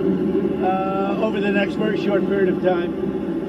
I think she's going to be fantastic. Don't forget, Jeanine Pirro was a great judge and a great prosecutor. And because she was so good, I was there. She was an amazing prosecutor and judge. And because she was so good, they drafted her into show business. And she did fantastic. You know, The Five was the #1 show, etc., etc. Jeanine Pirro was also really good at that. But her real love is exactly what she's doing. And that's what made her such a success in show business. So Jeanine Pirro is going to be amazing. And I'll swear her in as soon as we can swear her in. We need her. She's going to be amazing. Are you happy with how the Rose Garden turned out? And will you have some kind of event? The Rose Garden, are you happy with how it turned out? Great reviews on the Rose Garden, and we had to do it. As an example, when we had a press conference, you'd sink into the mud. You know, it was grass, and it was very wet, always wet, damp, but wet. And if it rained, it would take 3, 4, 5 days for it to dry out, and we couldn't use it for really the intended purpose. So whether they had events or they had news conferences, we couldn't use it. And it's a beautiful white stone, and it's a stone that's the same color as the White House itself. And because it's very white, it's going to reflect the heat. It's not going to be very hot, like if you had a dark stone. So, yeah, we've gotten great reviews on the Rose Garden. Any update on the search for the Federal Reserve Board? Have you been interviewing candidates? No, I have a couple of people in mind. I'll be announcing somebody for the filling of the person that left. A woman left, as you know, who was I guess a Biden appointment, either Biden or Obama, but I think a Biden agreed with me on interest rates. Liberals say they're tolerant until they see this coin. Starting this month, the 1776 MAGA Resurgence Initiative is rates, and yet they were on the other side of the ballpark, right? So I'll be announcing that probably over the next couple of days. Mr. President, one more on tariffs here. As you continue to, pile up these trade deals, are you kind of gaining more leverage over countries that haven't come out, made I'm not looking for leverage. I'm looking for fairness. We want reciprocal as much as possible. Sometimes reciprocal would be too much for them to handle because it would be a much bigger number. But we want to see some reciprocity. We want to see reciprocal wherever we can. And all I can say is this: our country will be taking in hundreds of billions of dollars. You just said it. Already we're taking in, billions and billions of dollars. And it was very unfair. The world treated us very unfair. But the next big move is going to be the price of drugs. Because you could buy something in London or in Germany, someplace in Germany or many countries where it's 1/10, 1/3, 1/4, but sometimes 1/10 the price. And we're not doing that anymore. We're not allowing that anymore. That started many years ago when people were asleep at the wheel in this country, and they allowed that to happen, and I'm stopping it. I'm a UN ambassador. Will that still be a cabinet level position, sir, or not? I don't know. I haven't determined that yet. That's a good question. I'll make a decision. He's a very good guy, but I'll make a decision. Mr. President, what is your relationship with Laura Loomer? What kind of influence with Laura Loomer? What kind of influence does she have in the White House? She's very nice. I mean, I know she's known as a radical right, but I think Laura Loomer is a very nice person. I've known her for a long time, and personally, I think she's a patriot. And she gets excited because of the fact that she's a patriot, and she doesn't like things going on that she thinks are bad for the country. I like her. Mr. President, actress Sydney Sweeney, it came out this weekend that she was a registered Republican. Any thoughts on that? Sydney Sweeney, she's like a very hot actress right now. She's a registered Republican? Yes. Oh, now I love her ad. Is that right? Is Sydney Sweeney? You'd be surprised at how many people are Republicans. That's what I wouldn't have known, but I'm glad you told me that. If Sydney Sweeney is a registered Republican, I think her ad is fantastic. Okay, thank you very much, everybody. Thank you, Mr. President. All right, so you just heard it there. That was from within that 24/7. Yesterday, for about 12 minutes or so, as he's back there, of course, at 1600 Pennsylvania Avenue. It's 11:19 this morning. We'll be talking more about Sydney Sweeney in a minute. Justine Brooke Murray with the Media Research Center. We'll be talking about that and also a couple other topics that we're looking at internationally in just a minute. Let's go first to mypillow.com/RSBN. If you saw, Mike Lindell was on the broadcast. I believe it was on Friday. Yeah, on Friday. He was here with us live for about 25 minutes, just talking about a whole slew of great things when it comes to our country. Also, speaking of great, mypillow.com/RSBN. You can use that RSBN promo code, get that.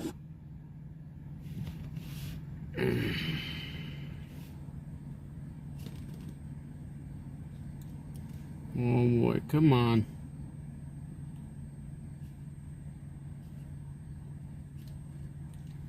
The New York Times.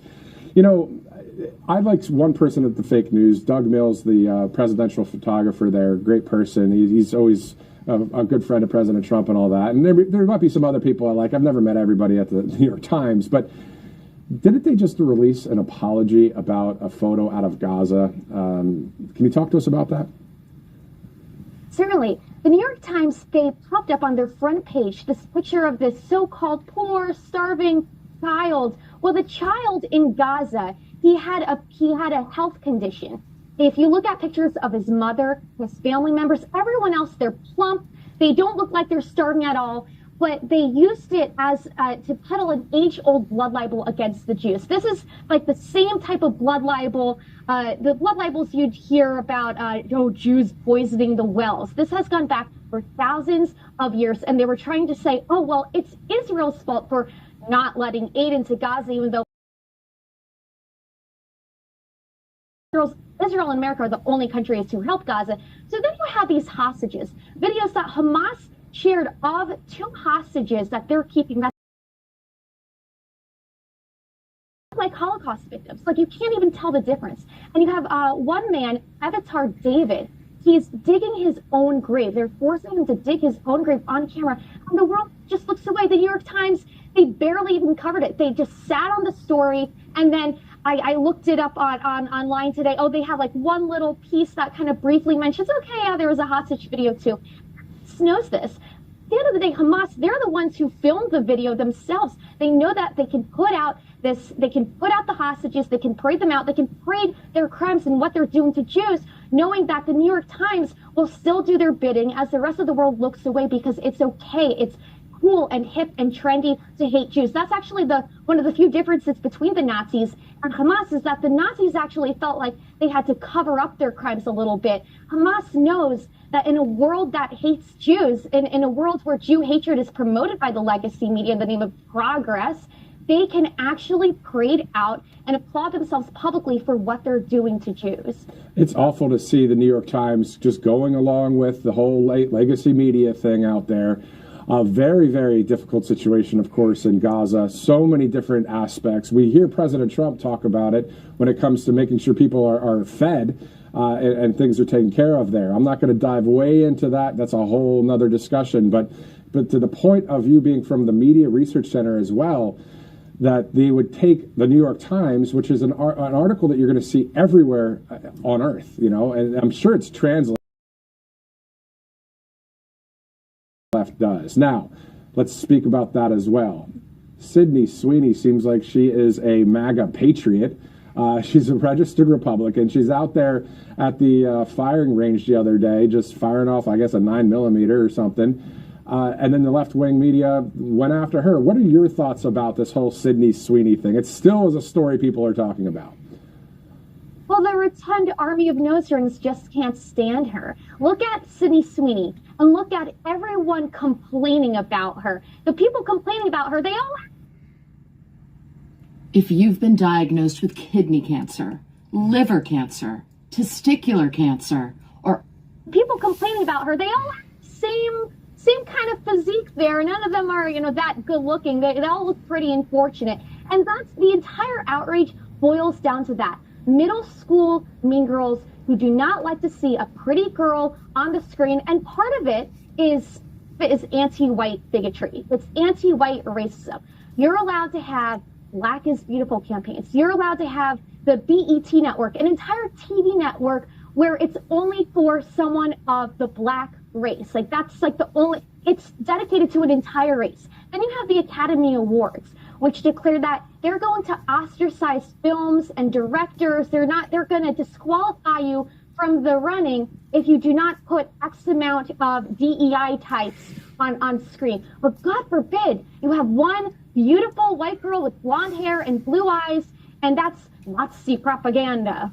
Exactly. And then you look at Bevelyn B. Williams, African-American. I just interviewed her the other day. She has this great movie out there called Pardon Me, the Bevelyn B. Williams story, okay?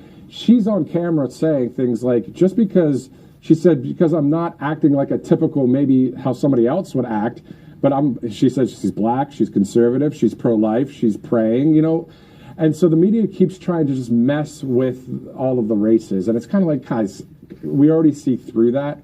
You got to stop. I don't care if it's racism towards white, Black, or indifferent. My point is, it's what the left does. Don't they do it on a constant basis? They keep just trying to do it, and they try to create it, which also causes problems as well. Of course, the party of coexistence. It's funny how the party of coexistence thinks that embracing one person's genes means we have to demonize the other. We can't actually coexist and live together and recognize that there's beautiful people of all races. You know, how we have to completely segregate and discriminate against people, to call the left racial Marxists, because they tee up one or two races. They say whites, well, they're on average too successful, and that means they're discriminate against them. Oh, sounds a little bit familiar. Oh, a shadowy group of people, or one evil group or ethnicity running the world and having familiar to the same people they complain about, the Nazis, the same people they claim to be against. They certainly peddle Nazi propaganda. When I looked at a video over the weekend, I'm not sure if you saw it, Justine, but I posted it on my True Social at Matthew Alvarez, and it was a Black guy and a white guy. The white guy's a veteran, the Black guy's maybe in his 30s, and an American flag on the front porch. This is from a Ring camera's perspective. The flag falls down. The white guy's a veteran. He's probably in his 80s or 90s. He walks over to the American flag. He's trying to figure out what to do. He wants to try and fold it like military members do, and want to fold it to the folds of honor. And the Black man, he's in his 30s, walks over to the veteran. They together fold the flag, and then they put the flag down, and then you see the Black guy and the white guy, and they put their arms around each other, walking away from the scene, which is just simply that the flag dropped. But that's the kind of video that I love to promote. Why? And it's on all cylinders. It's American patriotism. It's a veteran. It's Old Glory. We love our flag. It's a white person and a Black person getting along, because that's what most do. You know what I mean? It's just so anti-establishment media. So I'm like, man, I love Truth Social, and I love posting these videos. And I'm so glad your videos, but to see that is the perfect symbol of America right there in a nutshell. And the left wants to destroy that. They want Blacks, they want all minorities to hate whites, and vice versa. They want us to hate each other. And the biggest act of resistance that we can do is to love each other, and to love this country together, and to just laugh at the ugly, horrible, miserable people who are complaining about a 20-something-year-old white girl on a TV ad. Yeah, exactly. Let's go to President Trump's Truth Social post. Justine, if you could stand by, I'm going to read this, and then we're going to throw to President Trump speaking about this just yesterday, the fact that Sydney Sweeney, according to the president, a registered Republican, has the hottest ad out there. It's for American Eagle, and the jeans are flying off the shelves. The president says, go get them, Sydney. On the other side of the ledger, Jaguar did a stupid and seriously woke advertisement that is a total disaster. Jaguar. The CEO just resigned in disgrace, and the company is in absolute turmoil. Who wants to buy a Jaguar after looking at that disgraceful ad? Shouldn't they have learned a lesson from Bud Light, which went woke and essentially destroyed in a short campaign the company? The president continues by saying the market cap destruction has been unprecedented, with billions and billions of dollars so foolishly lost. Or just look at woke singer Taylor Swift. Ever since I alerted the world as to what she was saying this one here. There's a lot. On Truth, more videos, guys. Let's get the next one. Saying, hey, there's another one that I wanted to see. I don't. Whoa, my gosh, what era is it? Some people are still being fooled by false advertising.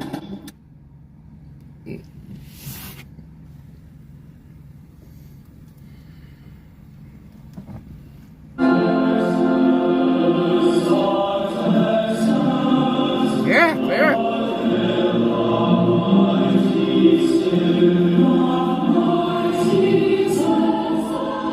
What's up, guys? It's Benny, yippee-ki-yay, and yeehaw. Texas is being Texas again and acting like total badasses, cowboys, and outlaws. And it's just a beautiful thing to see.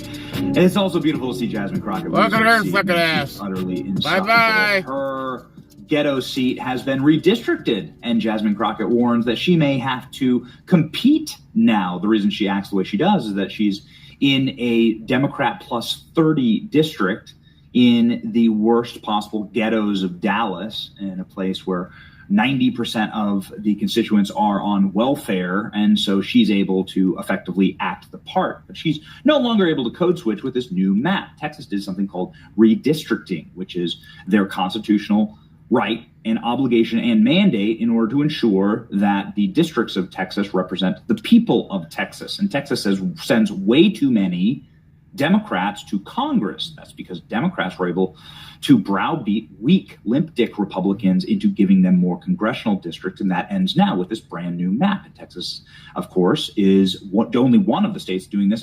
Florida may well do this. Missouri may well do this. Smash mouth, and it's exactly the kind of game that Republicans should be playing. We wouldn't be in this problem with the globalists and Marxists taking over everything if Republicans actually had a spine. But now that we do, it's beautiful to see, and Jasmine Crockett is losing her mind, talking about how the Anglo majority in Texas is getting rid of her district. The math ain't mathin'. Yeah. Well, we finna see a brawl in the Texas House legislature over this, because the Texas simp Democrats, represented by, I don't know, some guy that looks like he's a eunuch in a Joseph A. Banks ad. This guy announced that Texas Democrats have fled the state. They fled the state for Illinois. Why? Because they don't like gerrymandered districts. Make it make sense. This is Illinois. Anyway, J.B. Pritzker decided that he's going to eat all of the 30 House Democrats, and it was all a big scam. He just needed second breakfast in Chicago. Here we go. They will be in Chicago for a week-long plot against the GOP redistricting plan. They have to have something called quorum, which means they have to have a certain number of delegates in order to conduct business, and they took away the number of delegates. So Texas legislature has now ground to a halt, but they aren't going to take that quietly in the Lone Star State. Attorney General Ken Paxton immediately stated if they do this, they'll be arrested, brought back to the Capitol immediately. And then he said that he can sick the Texas Rangers on them, bring back Chuck Norris. The jet they were using to flee on. And here are some of the insufferable videos of them fleeing. Of course, they're all civil rights heroes for doing this. This is the way that they fight. The way that they fight is to flee their state. What are these people? Who are these people? I'm fighting by fleeing.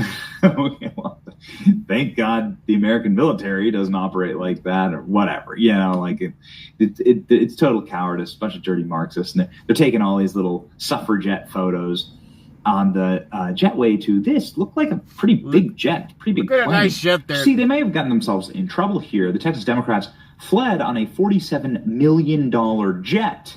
We looked up the tail number and the log codes, and this jet is very pricey. In fact, it costs $17,000 per hour to operate. That's without overhead fees. That means the flight from Dallas to Chicago could cost nearly $100,000. Who the hell is paying for this? Texas Republicans need to launch an emergency investigation now.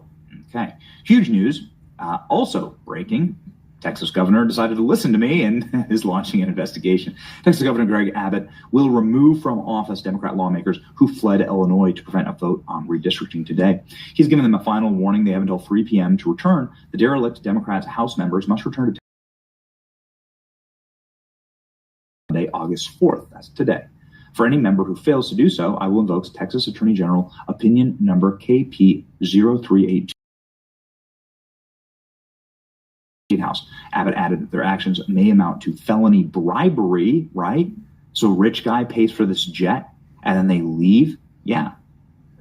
For soliciting funds for their stock, the clock is ticking. Whoo, baby. They are in big trouble. Here's the order right here. This is truancy ends now. The derelict Democrat House members must return to Texas by 3 o'clock today. Any member who fails to do so, I will remove from the House. So they're going to lose their seats over this. What a absolute baller move. Seems to me that the only way some of these fleeing Democrats can avoid bribery charges is to not break quorum. It seems that they would eliminate any potential quid pro quo connection to any payment they received to deny quorum and skip the vote. This is a really big deal. Again, who's paying for this jet? Who's paying for this $100,000 trip? Just one way to Chicago. Who charters a jet? Governor Abbott should consider vacating the seats of all Democrats fleeing Texas State House in their attempt to deny quorum to avoid conducting legislative business by voting on the redistricting maps. First argument, abandonment of office under a common law and Texas precedent. So this lawyer goes through all of the various articles in the Texas Constitution that would allow Greg Abbott to redistrict all of them and to just take away their seats, which would be amazing. Tons of there are 25 different states that are controlled by Democrats. Okay, 90% of the counties voted Republican in this country. A stat that I just learned: 90% of the counties in the country voted Republican. But there are states that are controlled by Democrats, generally through gerrymandering, and those states have Republicans who serve in the legislature too, and they probably don't like what happens. State of Oregon, for instance, right, where you have a supermajority for Democrats. They don't like it when Oregon legalizes all drugs. But what do they flee? This is an insane thing that they just suddenly flee their duties. You're just going to normalize this. You just take off so the governing body can't function. How is that not an insurrection? How is that not seditious conspiracy? In case you don't follow Texas politics closely, this is an extraordinary statement by Governor Abbott. It's clear that President Trump has emboldened Republicans to the point that they are starting to have some testicular fortitude, saying that the AWOL Democrats will lose their seats. You have the Texas Constitution. We decided to go ahead and look it up, and it actually does give some pretty clear rights to the governor if there are members missing. Let's say, for instance, a member passes away, right, of natural causes. There has to be a mechanism in order for the body to move forward and legislate. The whole state can't just come to a standstill. If that's the case, Greg Abbott threatens to expel Texas Democrats at the word redistricting. Good. I do find it I have been crying over this. That this is look the at state Illinois, that but Democrats Illinois. decided to All flee. they got This is is the fucking noble Chicago. and beautiful state that Democrats decided to flee to. You see what's happening up here in Chicago? That's it. Chicago Chicago's fuckers alone up. probably gives Democrats, the way that they've gerrymandered Chicago, gives Democrats probably an extra 10 seats in the House alone. But this is really important, by the way. The way that the drawn Democrat congressional map in Illinois overperforms in favor of Democrats by 30 points. 82% of the congressmen are Democrats. If we can versus get Chicago, 52% go of the fucking vote red, in Illinois 2024. So Trump got 48% of the vote, but 82% of the seats are Democrats. Do you understand? There's only a 7-point Republican advantage in Texas. So by every measure, it should actually be Illinois Democrats fleeing to Texas, or it should be the Illinois Republicans fleeing to Texas because it's a much more fair state. They picked the wrong state to do this, man. I'm telling you. It's going to be an interesting day. Let's see. Coming out shooting, man. We'll see. Texas shooting from the hip. We'll see what happens. It's good to see Texas again. It's your boy Danny. Like, share, and subscribe for more Democrats to be arrested.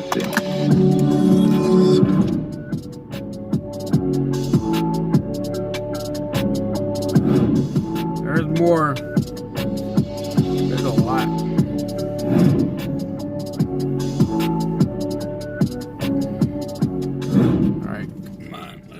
have fun.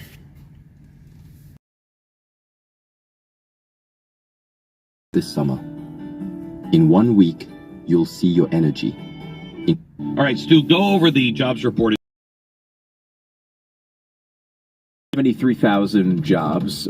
This is not a particularly good number. No. I think you could look at it and say, when you examine it a little closer, it does show some pretty strange things. First of all, it seems almost all of the job gains are coming from the healthcare industry. And that is consistent over several months. In fact, there's a chart that shows the 6-month change of employment. And most of the lines are either flat or slightly negative. There's a couple industries that have slight growth, financial activities, leisure and hospitality. But it's almost like one of those old COVID charts with jobs where you just see all these little lines and then there's this giant line that careens off the screen almost. Private education and health services are the industries that are almost all the growth in the United States right now. I'm so glad to hear that about private education. That shows that we are actively engaging in something that we know has failed us, and we're changing our lives as a people. I think that's good. The other thing, healthcare. I would love to know what parts of healthcare, doctors and nurses.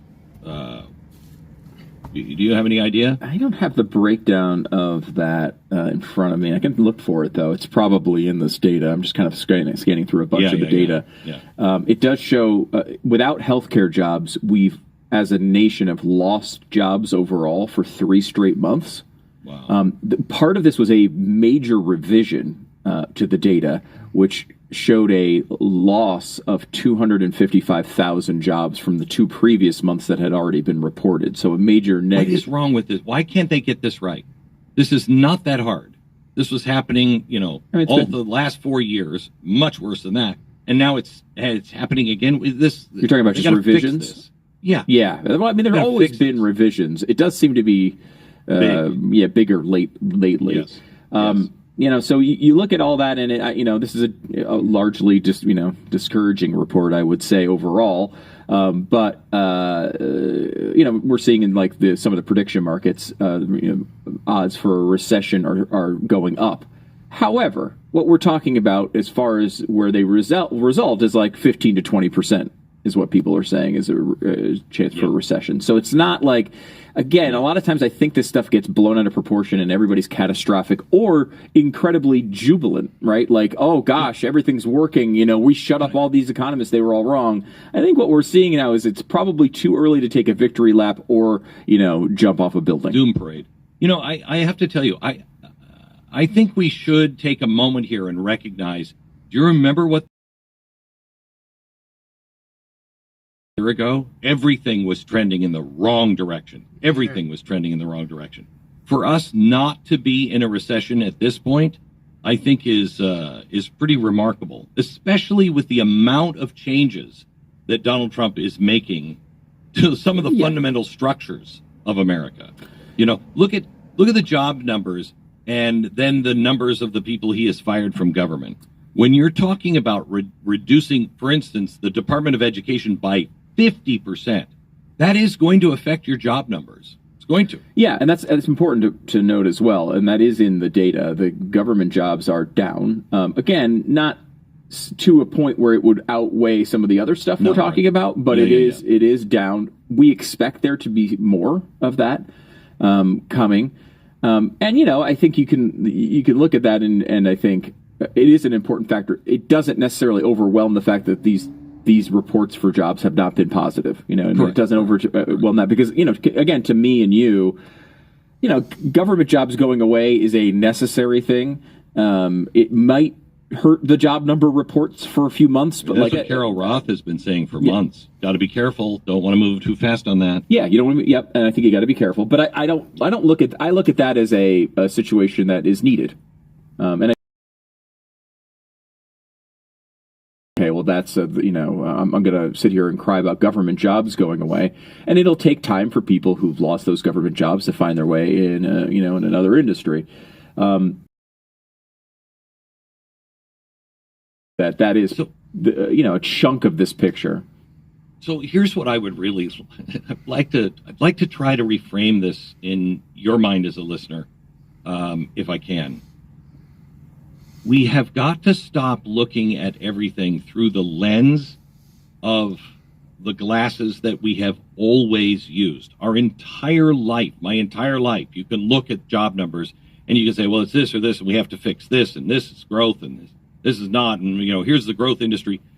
Honestly, we don't know what tomorrow holds anymore because of AI, because of this AI revolution that we are on the verge of. And I've told you this for years, but maybe it will start to make sense to you. Between now and 2030, that's 4 years. Now and 2030, there will be as much change to business and life itself as there has been for the last 400 years. So from the moment of the Enlightenment until today, that amount of change is coming in the next 4 to 5 years. And that's so huge, it's hard to believe or get your...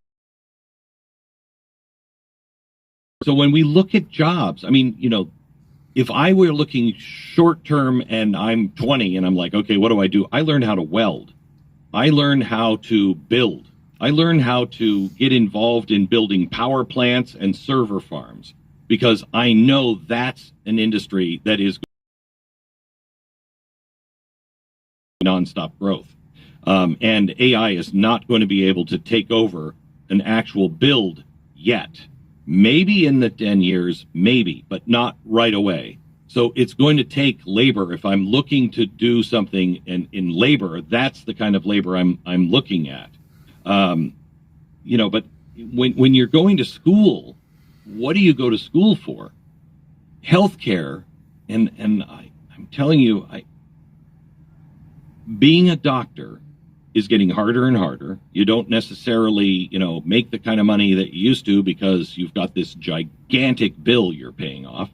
And it's very frustrating. And I believe within 10 years, I think easy in 10 years, there's going to be so much growth on AI that your job as a doctor will be more of hand-holding than anything else. You still for a while will be doing surgery, but if you're a doctor, you should be doing robotic surgery right now. You should be leading the movement in robotic surgery to be able to do what you do faster and better and using new technology.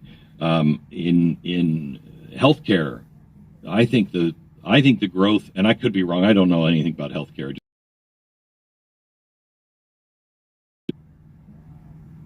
Let me say it this way. What is the biggest problem our kids are dealing with right now?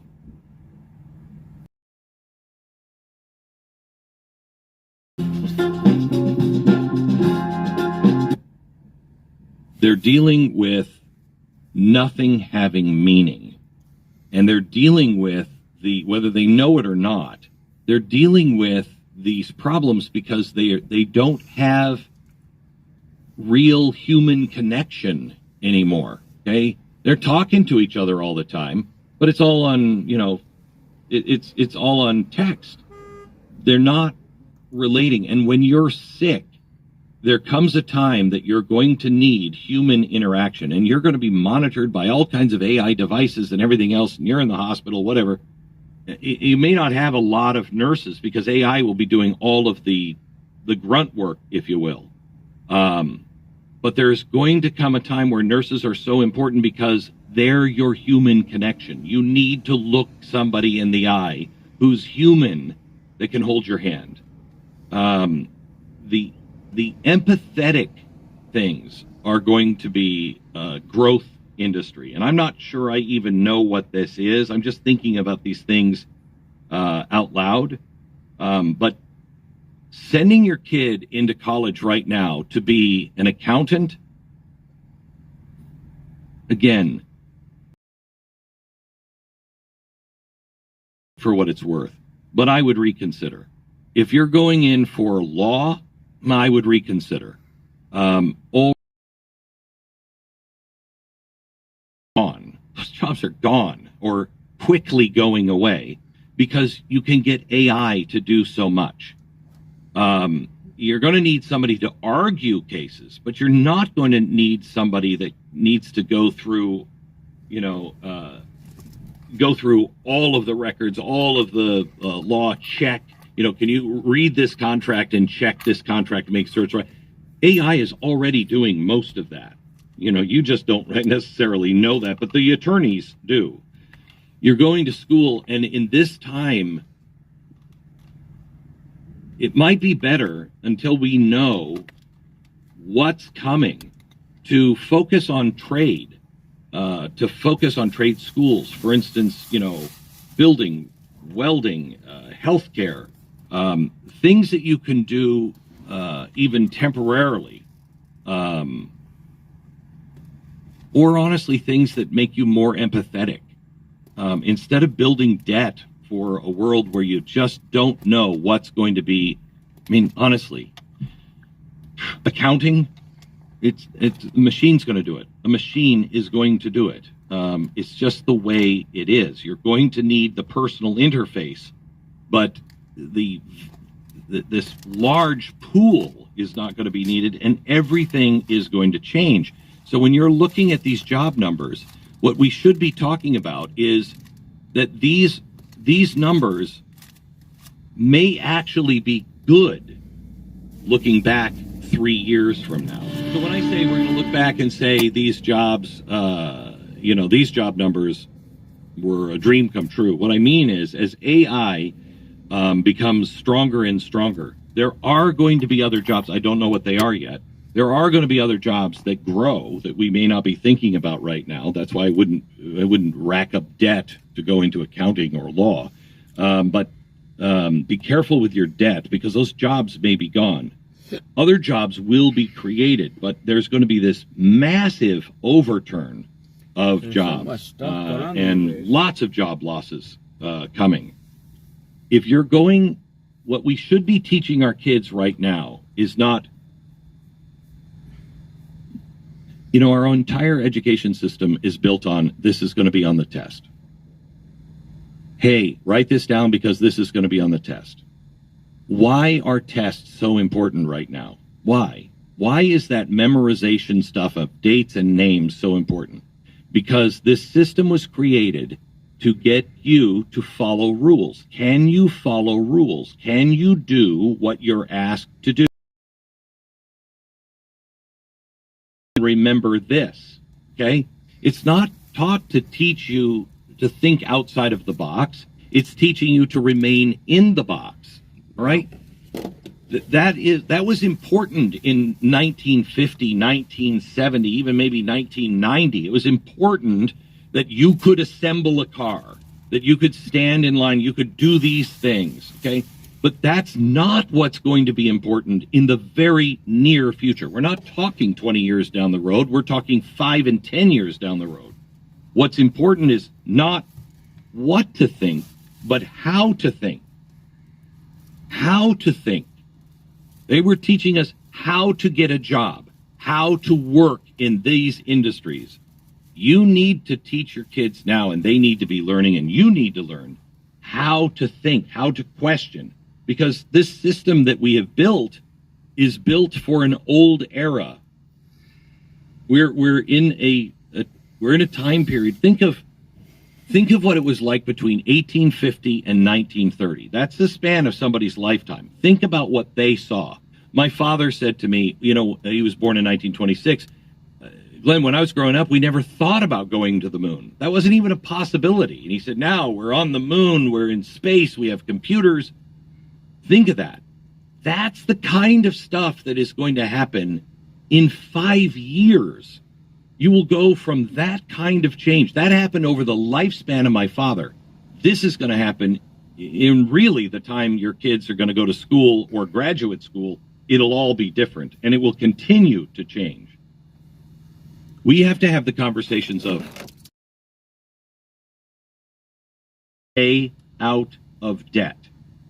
Do you have any usable skills?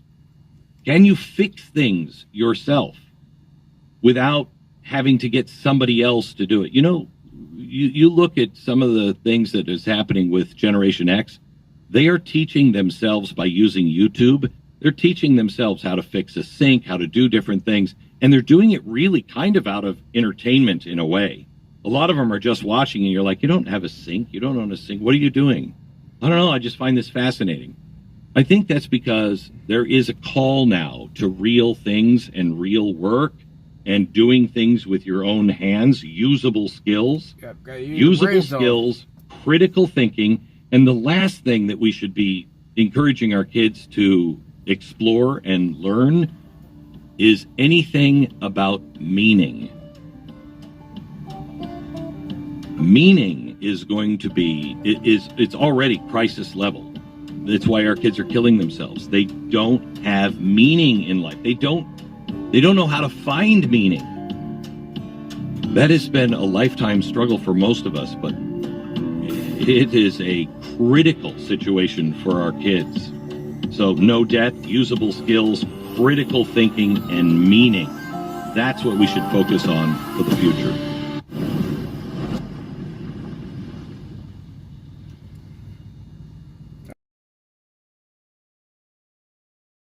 Market of fresh financial options curated with you in mind, like Black Credit Card offers with sweet perks, loan offers served.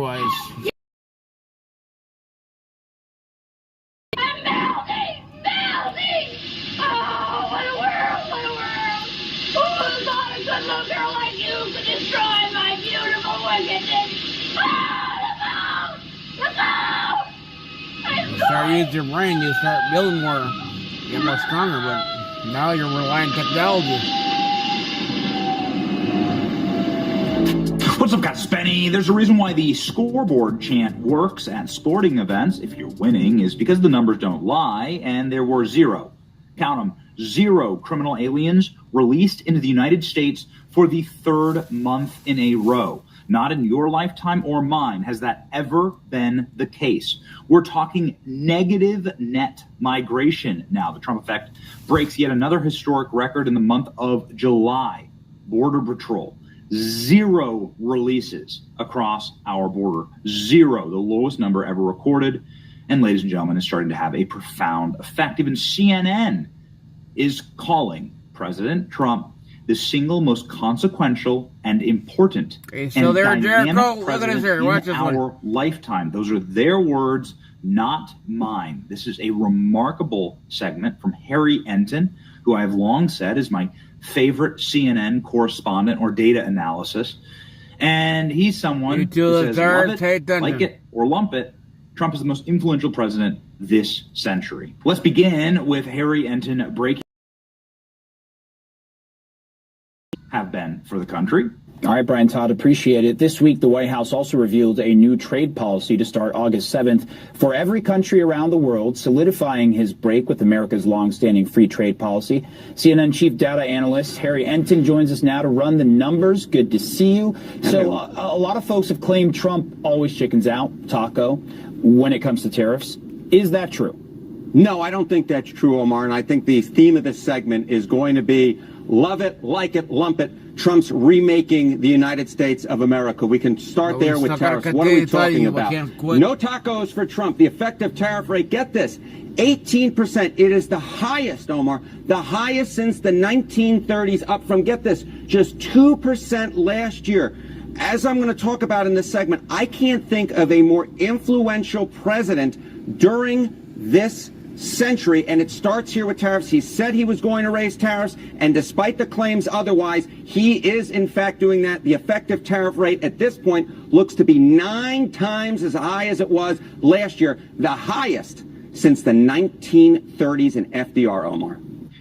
The tariff rate is way up and the highest in nearly a century. The tariff numbers now have been remarkable. Net migration is way down and maybe negative for the first time in 50 years. This will get MAGA cheering. Let's go. Tariffs, though, aren't the only way Trump's remaking policy in America, right? It is not the only way that Trump is remaking America. What are we talking about? Well, let's jump. The other big thing that Trump ran on, right, was immigration. How about net migration into the United States? Get this. It's down. It's going to be down at least 60%. We may be dealing with, get this, negative net migration to the United States in 2025. That will be the first time there is negative net migration in this country in at least 50 years. We're talking about down from 2.8 million in 2024. So Donald Trump has always run on tariffs, and he's run on a hawkish line on immigration. And on both of those issues, we are seeing record high tariff rates for this century going all the way back,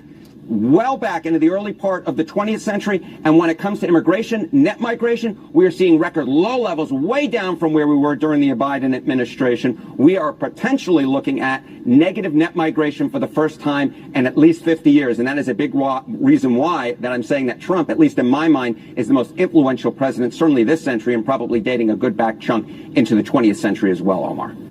And the White House is actually sharing the net migration clip. They love this one.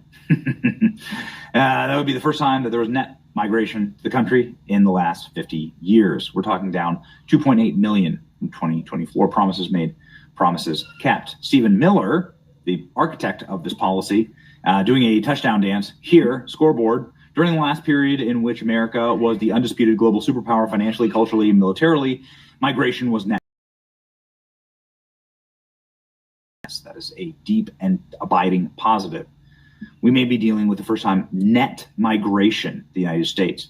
First time in 50 years. This is what America voted for. Let's keep it up. America's full. Thank you very much. And we certainly don't need any third world criminal aliens.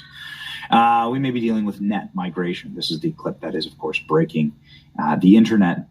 Trump is remaking the U.S.A. CNN, Donald Trump administration is the most influential in the last century, probably dating back to a good portion of the last century. This year, we're talking about net migration.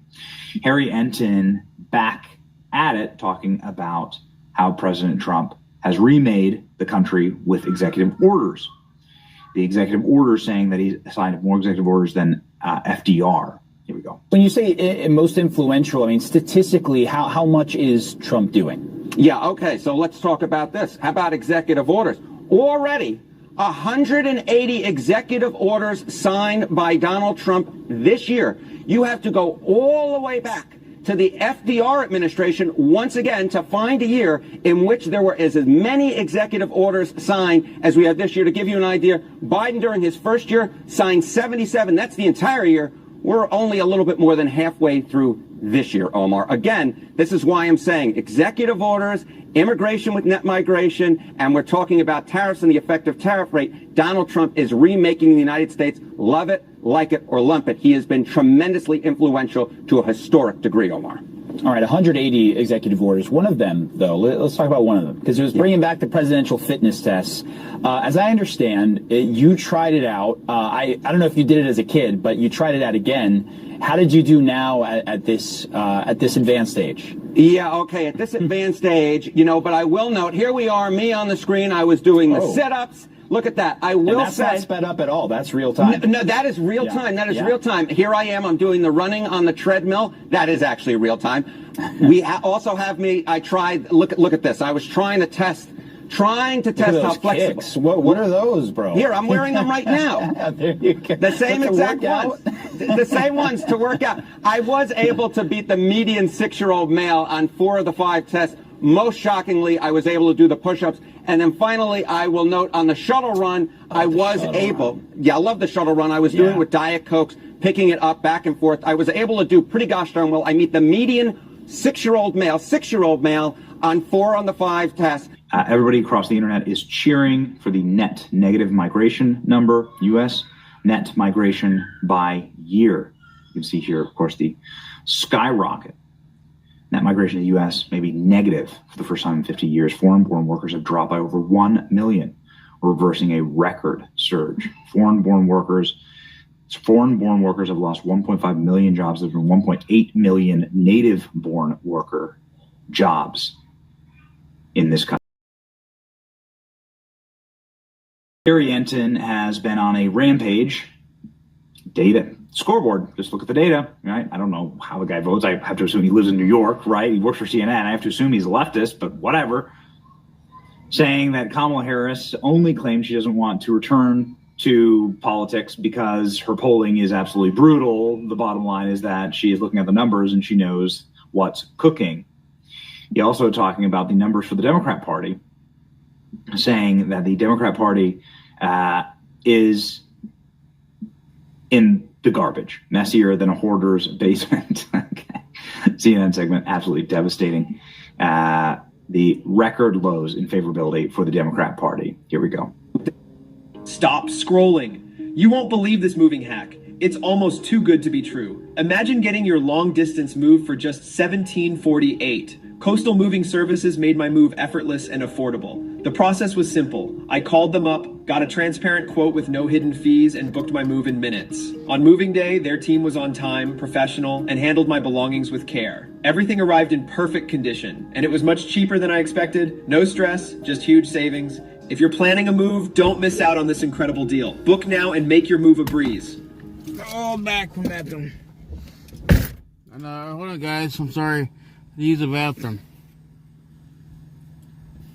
Dems, and let's look at their net favorable ratings. CNN, we had that poll come out a little while ago on their net favorable rating. They were 26 points underwater. You think that's low enough? How about we go even lower? We'll go to this side of the screen. I'm going to walk over here. We go to the Wall Street Journal, minus 30 points. 30 points underwater. They're lowest on record. These polls have records going all the way back since the early 1990s. And when it comes to the Democratic Party's net favorable rating in both the Wall Street Journal poll and the CNN poll, the Democratic Party is breaking records in the way, Jessica Dean, you don't. I'll end with this. Harry Enton talking about if you're a Democrat thinking about running in 2028, jump right in, because at this point there's no front runner. The Democrat brand is in the basement, complete and total garbage. Numbers don't lie. That's your encouragement.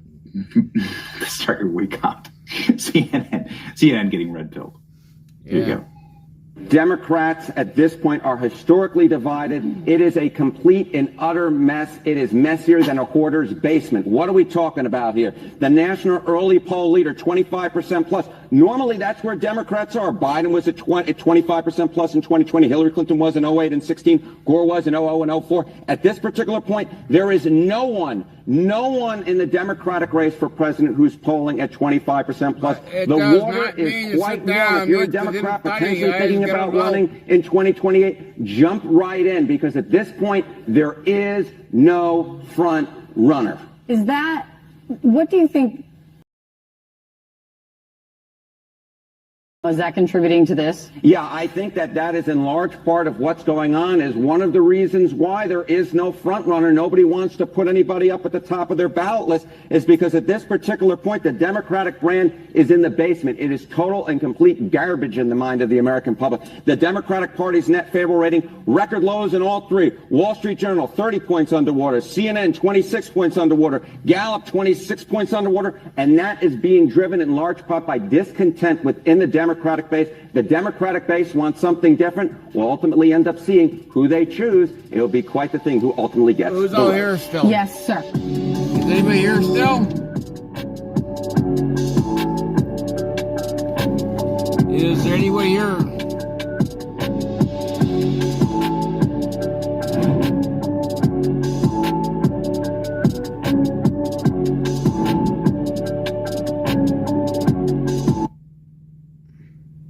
If you've been diagnosed with kidney cancer, liver cancer, testicular cancer, or ulcerative.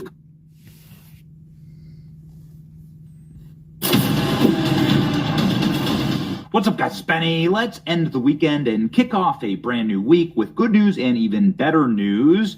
Jasmine Crockett may be out of a job. Jasmine Crockett, the most insufferable member of Congress, may have lost her district in the Texas redistricting. This is something that Texas has a right to do in order to ensure that their state and districts in it represent the will of the people of Texas and not the will of very smooth-brained, sad, woke people who barely speak English, or at the very least can code switch. Jasmine Crockett went to a very nice school, was raised in a very nice part of town. She went to a private school. Did you know that? She went to an elite college that is very expensive, like $100,000 a year.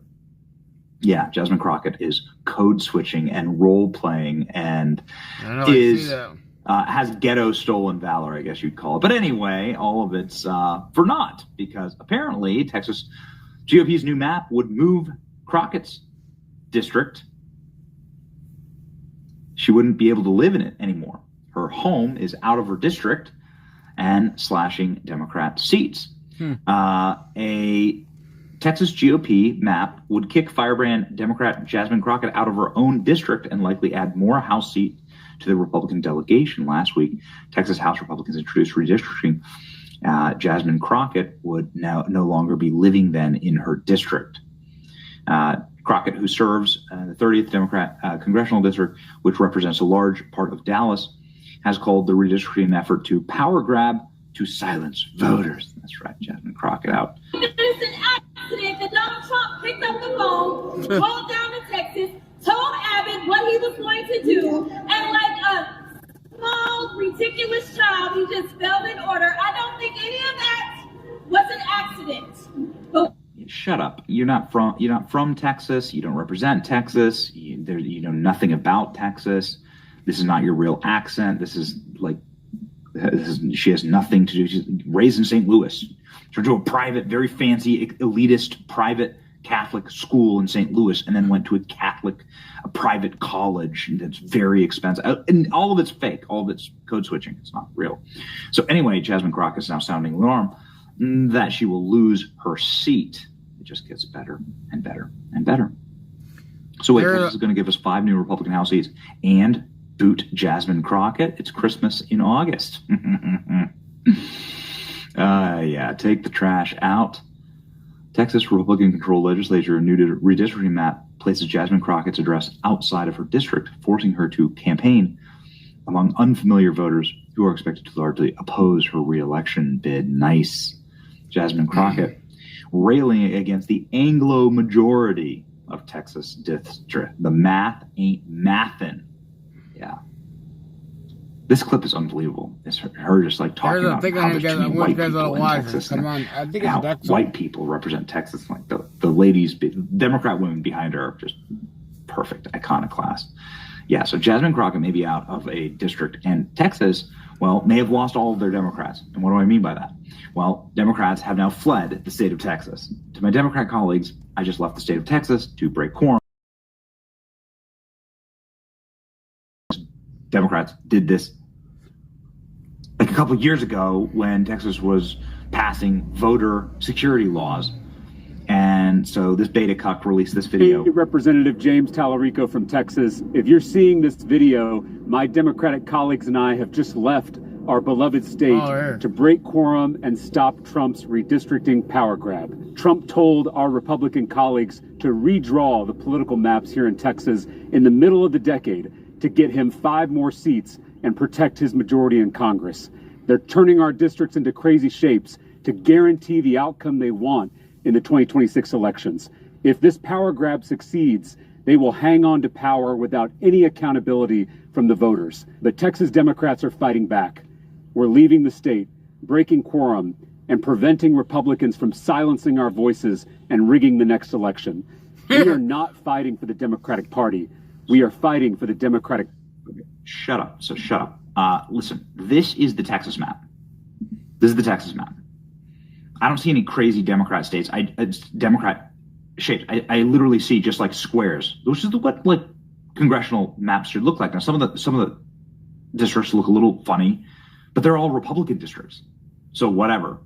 The Democrat districts are like just little blue dots, which is what they should be, because the only places that Democrats represent are the hellscapes of inner cities where there's projects and massive buildings of people on government voting tabulation machines. Okay, so this is the Republican map of Texas. This is a map of the state that they just fled to. They're saying that there's crazy districts. There's the crazy shapes of districts. Look at some of these districts around Chicago. Look at this district right here. Look at the gerrymandering. Look at these gerrymandering a-holes. Look at this. Illinois is literally the most gerrymandered state on earth, and they're escaping to it in order to what?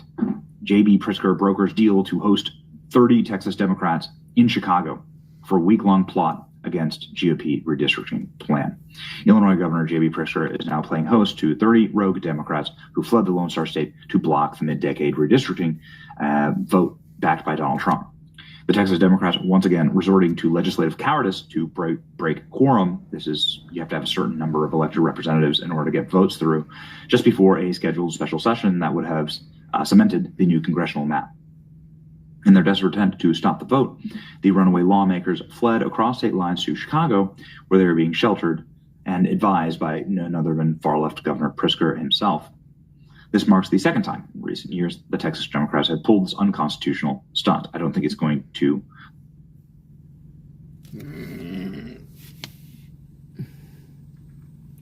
But we all got to continue voting, guys. We can't just stop. Come on, YouTube. They're Seriously. getting this book banned. Get this while you still can. Let me show you page number 2. To stand. Texas Democrats confirmed that they've left the state to break quorum. We're not walking out on our responsibilities. We're walking out on a rigged system. It's amazing. When Democrats create congressional shapes that look like this, which is so much more of an abomination than this. Whatever you think of this map, which is an amazing map, I think, this is a literal abomination. They're going here to this area right here. I'm not sure if you can see all the little blue squiggly lines there. Every single district in Chicago. Chicago is the most gerrymandered effing place on planet Earth. They've carved up 9 Democrat seats just from Chicago alone. This is why Illinois is losing 3 seats actually in the next census. Texas Democrat flee. It's not going to last, by the way. This is FAFO time. Texas Democrats fled the state. Ken Paxton vows to have them arrested. We should use every tool at our disposal to hunt them down. They think they're above the law. Democrats in the Texas House trying to run away like cowards. They should be found, arrested, and brought back to the Capitol immediately. They're breaking quorum. Ken Paxton has stated plainly, if they do this, they will be arrested. F around and find out. Democrats in the House will try and run away like cowards. They should be found and arrested immediately. We should use every tool at our disposal to...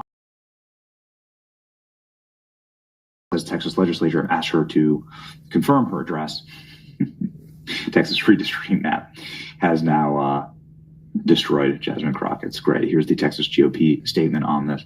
Let's just read the top line here. The Texas Democrat Party's latest stunt to cut quorum is nothing more than a transparent attempt to weaponize chaos and rewrite reality. Texas Republicans are working to ensure fair and lawful redistricting that reflects the will of Texas. Democrats are choosing obstruction over representation, denying voters. Democrats have been doing this for so long, and now it's just like Republicans that are up on their game, and they're losing their minds over it, right? There's no such thing. Run. Or redistricted to within an inch of its life, gerrymandered within an inch of its life, right? There's no such thing as a Democrat district that just looks like a square. That's where I come from, Iowa, where the congressional districts are just squares, right? They just look exactly like 4 congressmen just split it up like a chessboard, right? Yeah, like a checkers board. Texas Attorney General Paxton warns Democrats will be arrested and hauled back by law enforcement. Here are the actual photographs. Here they are. House Democrats boarding a private jet. Private jet. Look at that. Commuter Air. Commuter Air. I wonder how much that costs. That's a very expensive jet. That's a very big jet. Makers who fled their duties, says Attorney General Ken Paxton. Radical Democrats are spitting in the face of every Texan who swore to represent this cowardice and dereliction of duty. They should face full force without apology. Well done, Texas. Yeah. Well, get ready for videos like this. Get ready for these guys on their private jet making these mewling, dumbass videos. People like Harry Sisson just cheering it on. Gavin Newsom is so desperate to distract from his record destroying California. You don't know the difference between boys and girls, so I'm not shocked that you missed the fact that witch hunts against me all failed. and were politically bogus. Look at this. Yeah. Texans are furious at Democrat lawmakers. We're given the ability to set up an escape plan to Illinois and break quorum, blocks and vote on redistricting. We had quorum Wednesday. Then they adjourned until Monday. Long weekend, 4 full days to set up a travel stunt. Wednesday. Everyone who voted to adjourn the long weekend. Democrats could collude with Hakeem Jeffries, complicit in this. Had the House stayed in session, Republicans would have locked the Democrats down and blocked them from escaping. I should go there. Yeah, here we go. Look at this. Bunch of just dumb slobs getting on their private jet. Oh, I'm heading out. Oh, I'm next civil rights. I don't know where in Chicago where they got me at, but yeah, no. Here we go. Ironic to see Democrats are banning the Democrat drawn congressional map in Illinois overperformed in favor of Democrats by 30 points. Wow. Compared to only a 7-point Republican advantage in Texas under the current map. Heaven forbid we come closer to leveling the playing field. Yeah, that's right. Overperforms by 30 points. Yeah. Okay. It'd be nice. This is your new drama for the week. I should go there. Your new stupidity. I should go to Chicago. But I will look forward to the arrests. They will be very fun to watch. It'd be nice. It's worth it. Like, share, subscribe. See ya. But I have to look. If you get that out, Jericho, I mean, I'll look online, but I have to go to Chicago. I mean, the only thing is I don't might want to drive there, because driving there, parking the bitch, but I have to take I'll take the train there. You're over 50. Over 50? You don't need a gym. You need Tai Chi. All right, welcome to the show. Now that I'm done fat shaming, I'd like to welcome Steve Baker, Blaze Media's investigative journalist, along with Lieutenant Colonel Alan West, who, it's been too long, of course, Dallas County GOP chairman. Glad to be with you. Man of many talents. He said that he would forgive me for wearing my the other orange. The other orange. It's a nice orange. You disagree? It's like Cal Patty Brown. It's just that it's the real UT, you know? Okay, we've had this discussion before.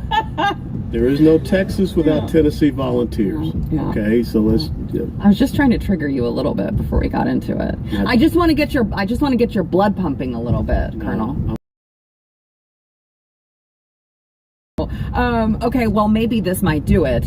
We have new documents released by the DOJ that further incriminate, we've been talking about this Trump-Russia collusion and how deep the rot gets and how high the lie went. We've got these documents now that further incriminate Hillary Clinton, and also, you're going to be shocked to hear George Soros was involved. Oh, boy. Gosh, where are my pearls? I never would have guessed that. So you have Chuck Grassley, who released a previously sealed section of the Durham probe today. And the probe, when they released it in 2023, did not contain this classified 29-page appendix. And now we have it. So the appendix claimed that Russian hackers obtained emails from Leonard Bernardo, who was regional director for Eurasia at the Open Society Foundation, which was, of course, founded by the one and only George Soros. And later, a Clinton campaign advisor, Julianne Smith, was linked to this Russia collusion hoax in an email from Bernardo.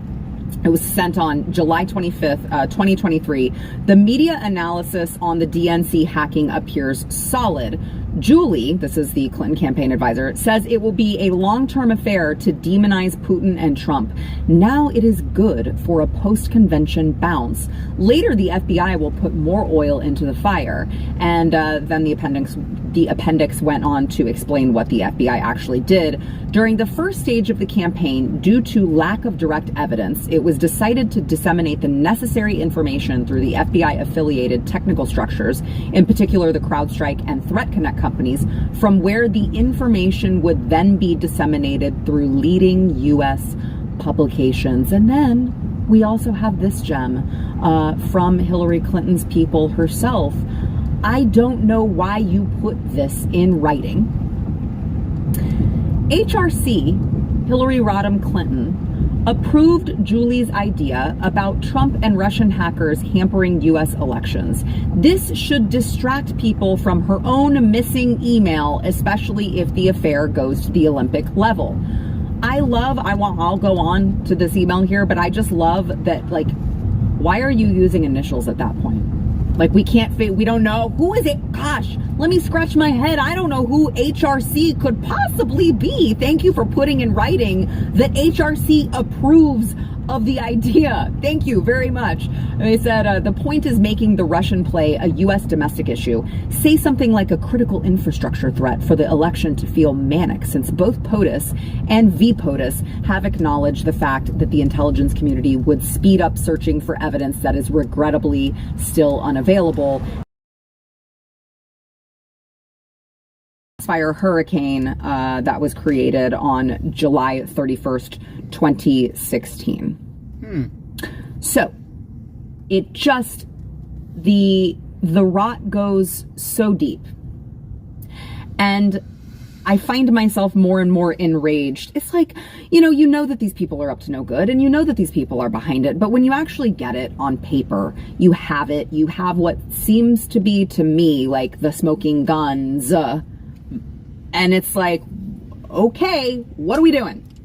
Where are we going? Who's getting arrested and when? Well, that's the whole point. I mean, I think now is the time when everyone should come out and use that famous line that Democrats always use: no one is above the law. That's and right. Make them eat that crow, and 24/7, 365.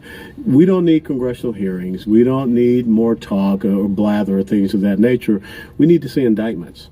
We need to see people being held accountable. And you're right. This goes Brennan, Comey, Peter Strzok, McCabe, all of these individuals. What's the other guy? Clapper, all the way down to Hillary Clinton. And you're right. The famous billionaire that it seems that the left loves when they talk about getting rid of every other billionaire, but George Soros is their billionaire.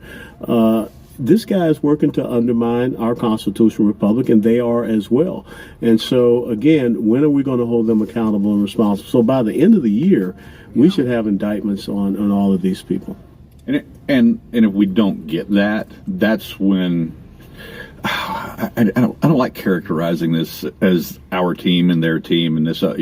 Look, we feel like right now that these intelligence community leaders are working for the American people. It's what it feels like. I mean, normally their activities are so siloed between each other. There's no cooperation whatsoever with Tulsi Gabbard's new mandate and the directive from the president for this new Directors Initiatives group that she has. She seems very happy to see Ratcliffe join the club in the release of this.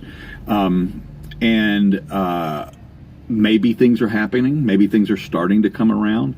We're very close, and on quite a few things of getting the final missing pieces of the puzzle of what we've been missing on so many topics. We're talking about the assassination attempts.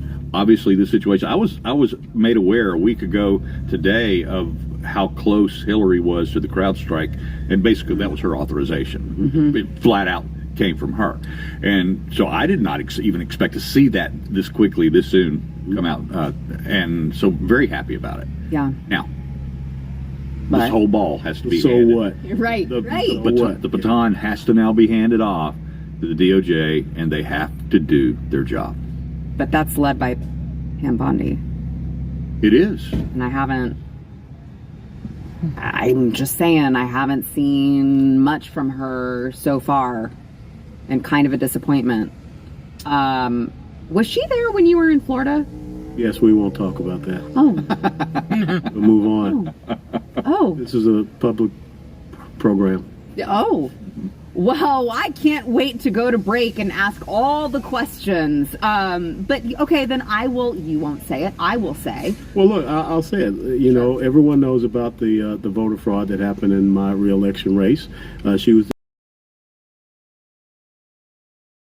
Nothing was done. I mean, you can't have 112% voter turnout in precincts in St. Lucie County. You can't have a supervisor of election that is on tape going into the warehouse that stores the ballots in the middle of the night, and you provide all of this evidence and nothing gets done. So I said my piece. Only 112%? Only 112%. I was really upset. I was shooting for 120%. That would have been record. I did go to Tennessee, but I do understand math. Right. Yeah, I mean, so then let me ask this.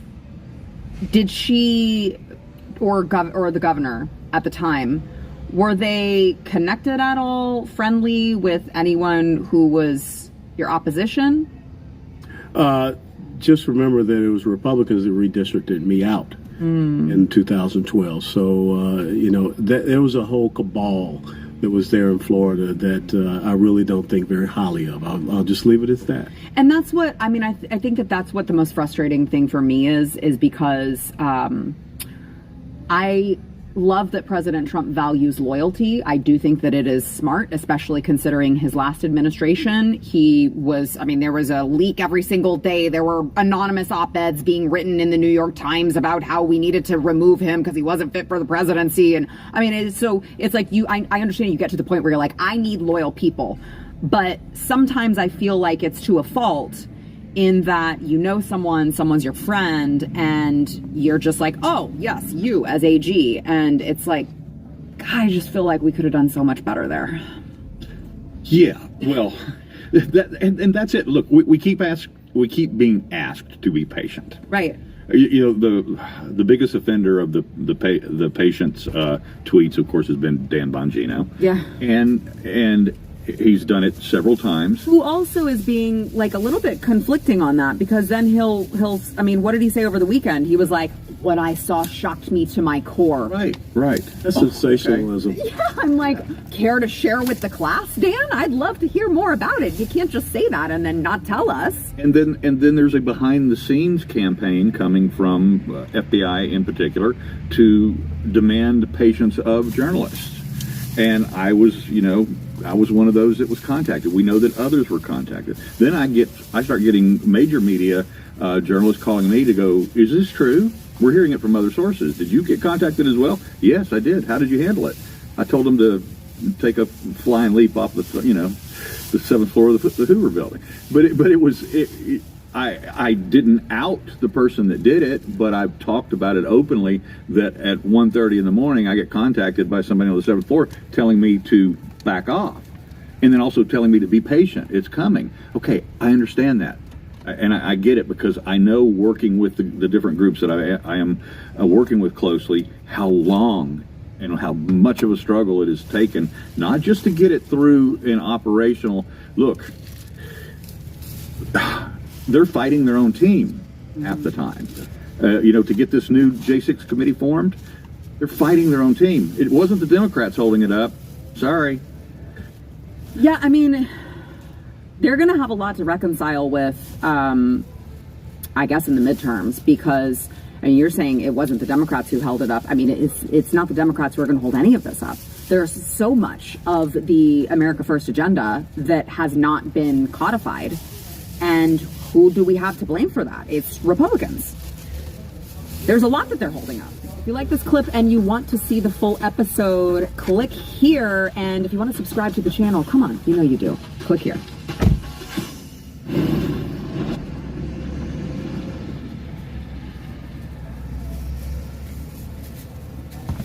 All right, let's get to the Open a Chime checking account in 2 minutes, and we'll spot you up to $200. Plus, you'll pay no...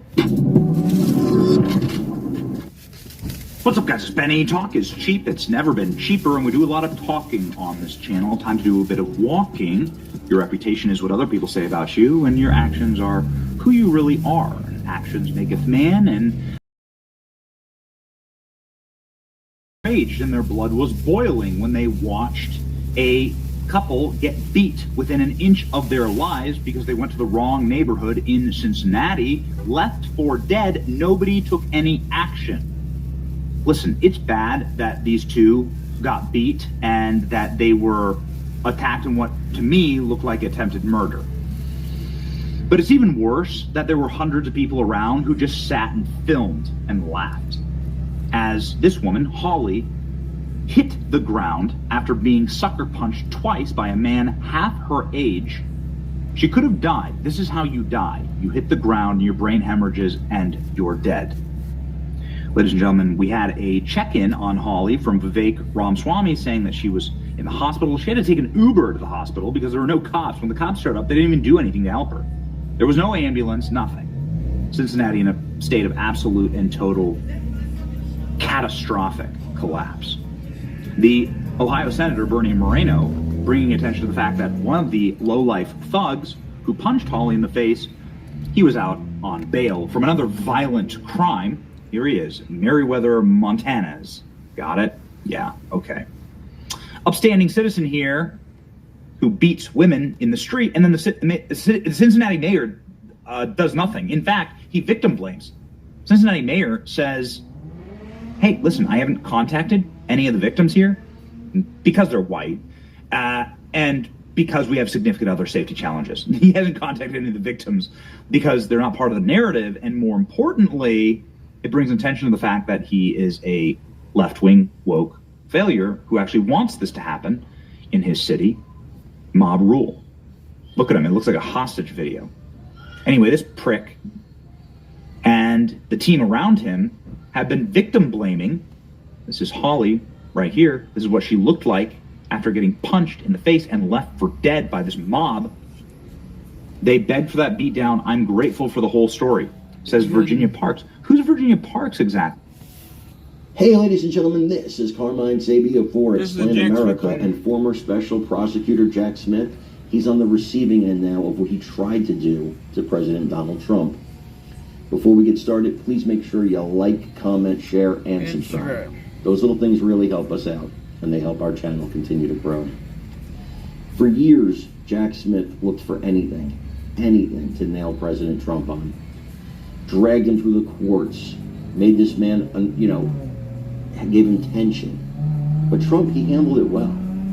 He didn't give him the satisfaction of seeing him sweat. He knew that he didn't do anything wrong. He knew that this was political nonsense, and now Jack Smith has to sweat.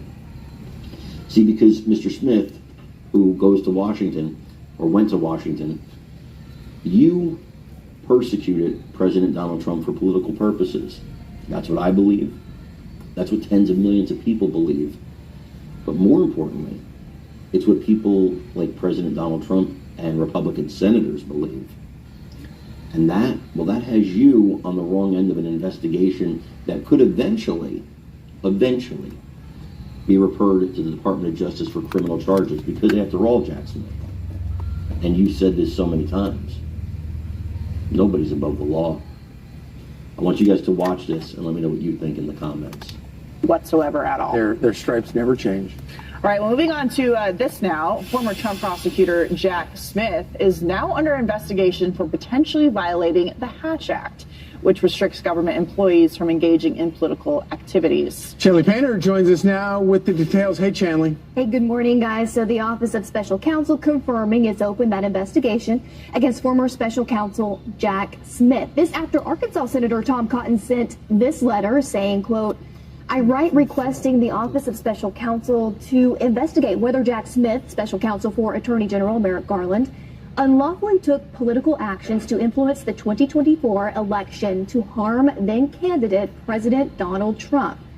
So while the specific scope of this investigation is not clear, it is expected the probe will look into whether Smith violated the Hatch Act during his criminal investigation into President Trump's handling of classified documents and alleged efforts to subvert the 2020 election. Trump pleaded not guilty in both of those cases that were ultimately dismissed. Senator Cotton pointed to how he believes Smith used his DOJ role to, quote, help Kamala and hurt Trump. For President Trump to begin just 2 weeks before the Iowa caucuses, that Smith tried to go right to the Supreme Court to get a quick ruling before the election, and that Smith filed a massive brief that included secret grand jury testimony just within 60 days of the election, which could also violate a separate Justice Department rule that goes beyond the Hatch Act. So it's all important to note that this is an investigation, but it's not a criminal investigation, that the office there does have authority, though, to impose things like fines and other sanctions if they do ultimately find that he violated the Hatch Act, guys. Thank you, Chanley. Thanks, Chanley.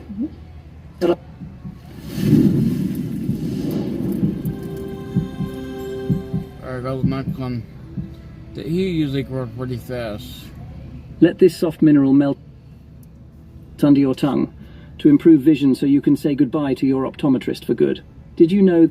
We have a huge update by Dan Bongino, who's doing incredible work on busting up the Russia investigation. We're going to hopefully put some heat on Hillary Clinton. Welcome to Doug in Exile. I ran 4 miles today. I'm feeling good.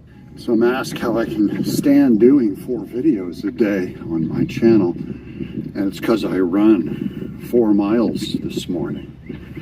Keeps me going to work. Morning run, staying alive, ready to do 4 videos for you today. Let's start over here on this Dan Bongino Twitter that is a little mysterious, but it references one of my. Check this out. Here's Dan Bongino. He's responding to Sean Davis, who's a buddy. He says, it's sad that we have to constantly go through this exercise with media figures obsessed with false narratives. Now, who's he talking about here? He's talking about this guy right here. This is John Lemire. He wrote an article on the Clinton plan emails were likely made by Russian spies, declassified report shows. What's that mean? This is how the New York Times is covering the Hillary Clinton Russian spy emails. They're saying that the Russian spies, this is completely fabricated, by the way. They're saying that Russian spies probably planted the emails that look like they came from Clinton, Hillary Clinton. And they go, that's a declassified report shows. Now, this is, of course, their opinion that they gave on what the declassified report shows. It actually isn't what the declassified report shows. Let's get back to Bongino's quote here. That's what he means by it's sad that we have to constantly go through this exercise with media figures obsessed with false narratives.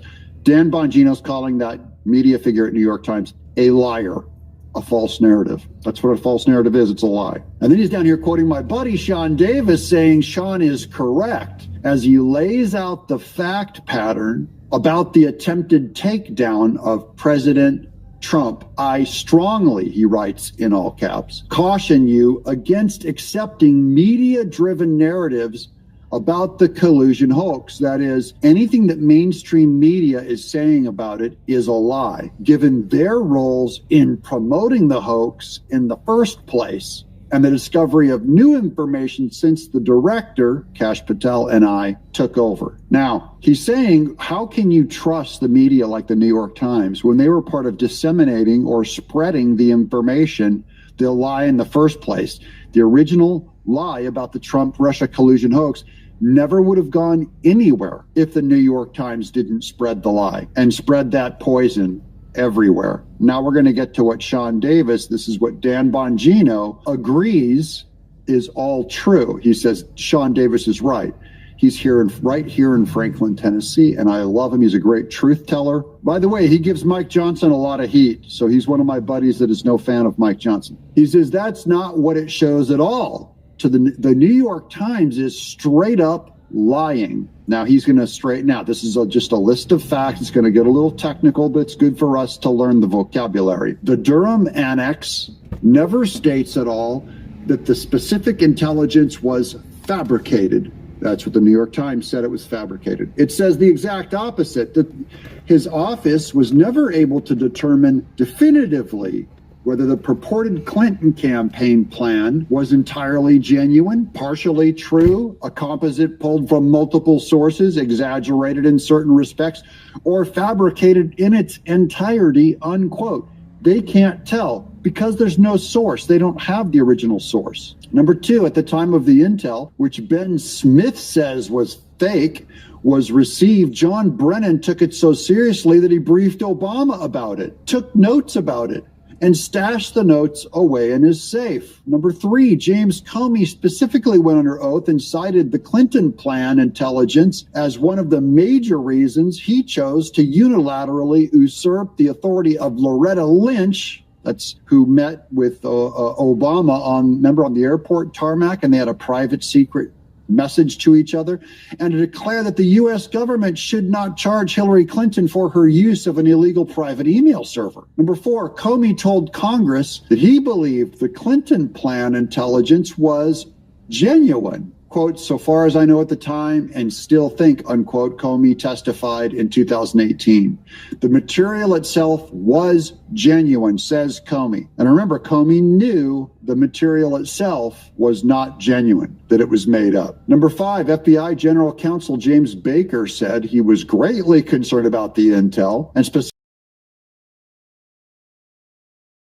confronted with it. Durham's report said Baker, quote, did not dismiss the credibility, unquote, of the intel reports, which he should have done because he knew they were fake. Andrew McCabe likewise said he was struck by Loretta Lynch's odd reaction to the allegations. Number 6, everyone on earth knows the Clinton campaign launched a scheme to falsely claim that Trump colluded with Russia. This new claim that somehow it was a fabrication, so this is what the mainstream media is going with, that all of anything that points to Hillary Clinton was planted by Russians. It was a fabrication that the Clinton campaign ran an op to falsely tie Trump to Russia is beyond insane.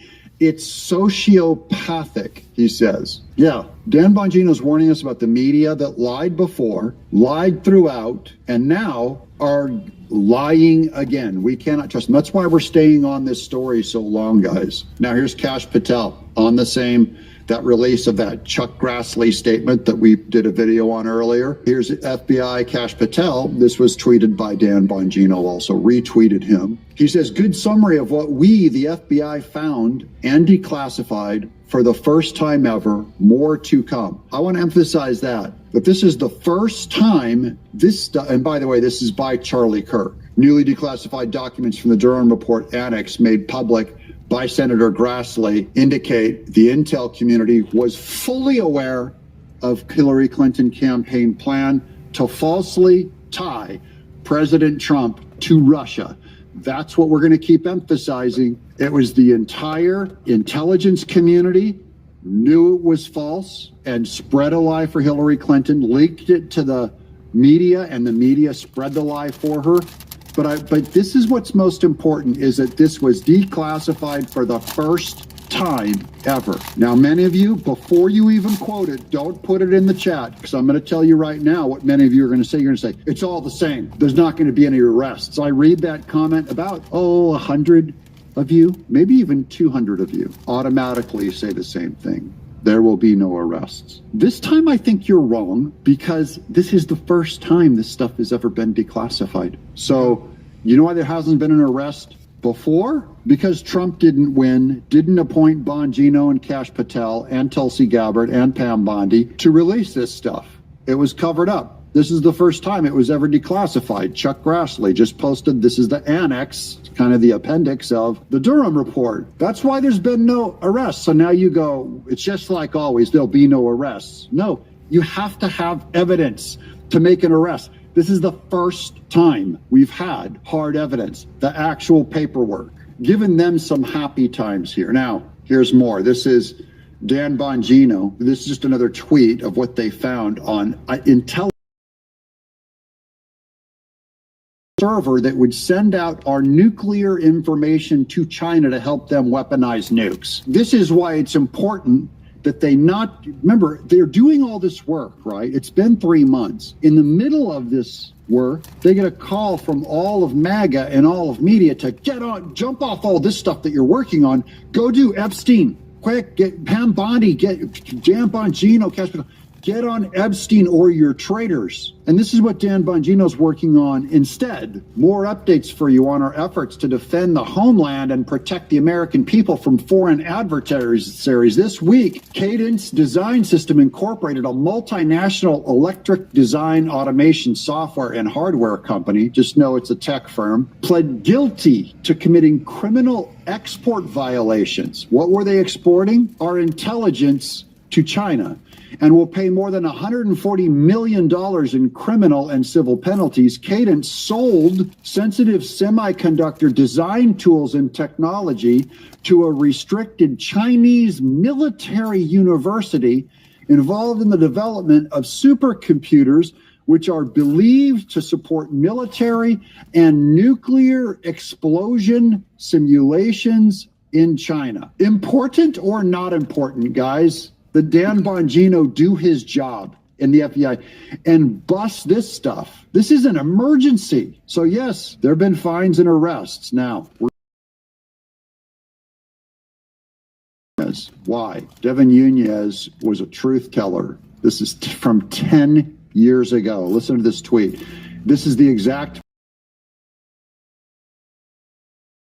Russiagate 10 years ago, almost 10 years ago. Do you know who Devin's right-hand man was during all of this? Kash Patel, a Barack Obama. He came on during the Barack Obama administration. Devin Nunes always had Kash Patel as his insider guy. And Kash Patel now has enough authority in the government to do this incredible work. Kash knows exactly what they did. Now they all must pay for their crimes.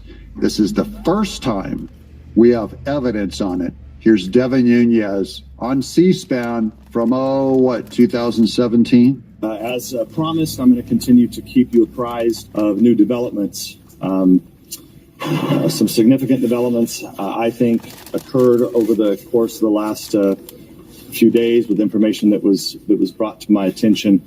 And I'm going to just sort of read a very brief statement, and that's about all I can tell you, but I want to keep you fully informed of what's happening. And remember, Nunes, he had all of the media against him, all of it. He was the only one saying this. It was seen as completely radical and ridiculous by everyone when he said it. And now in hindsight, we see he was the only one in the United States telling you the truth.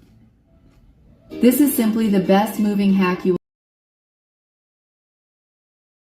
weeks before the start date. Telling you the truth.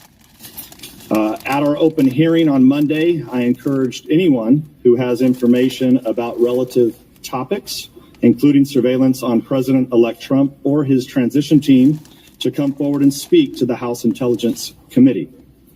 I also said that while there was not a physical wiretap of Trump Tower, I was concerned that other surveillance activities were used against President Trump and his associates. And there were other surveillance by Barack Obama. So first, I recently confirmed that on numerous occasions, the intelligence community incidentally collected information about U.S. citizens involved in the Trump transition. Details about U.S. persons associated with the incoming administration, details with little or no apparent foreign intelligence value, were widely disseminated in intelligence community reporting.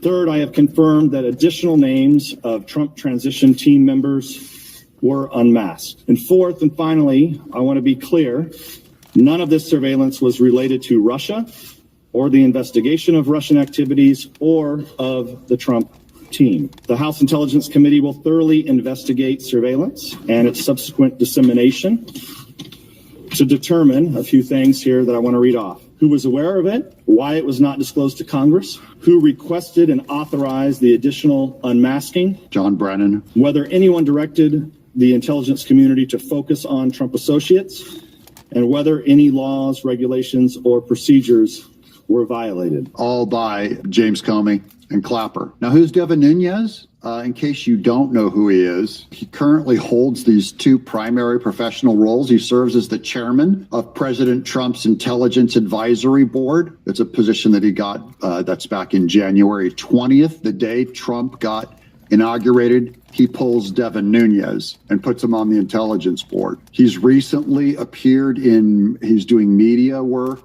He's addressing the timeline and revelations related to the Russia collusion investigation because he was the one who was there and knew earliest. He's the executive officer at the Trump Media and Technology Group, known as TMTG, as the stock ticker. He's running Trump's biggest business, most profitable business right now. That's the parent company to Truth Social. So he's above and managing the money and the business model for Truth Social. Trump hired him to do that. That was back in 2022. And just recently under TMTG, that's the stock ticker, they've been buying Bitcoin. That's why I've been doing some stuff on cryptocurrency and Bitcoin just to keep you guys up to date. The Treasury holdings for their Bitcoin right now has now reached $2 billion. That's Trump's guy, Devin Nunes, right-hand man, quietly working behind the scenes on all this stuff. But it's good news. I think Dan Bongino, he's just saying, look, there's a media narrative coming out now. They're lying again. That's why we're doing shows on it. Thank you guys for subscribing. That's why we're covering this. I'm going to keep giving you details, breaking it down in easy to understand terms, because when I learn it, I can pass it on to you, and then you learn it, and that's what I'm here. I'm here to serve you because you guys are the greatest audience in the world. I'm Doug in Exile. Subscribe.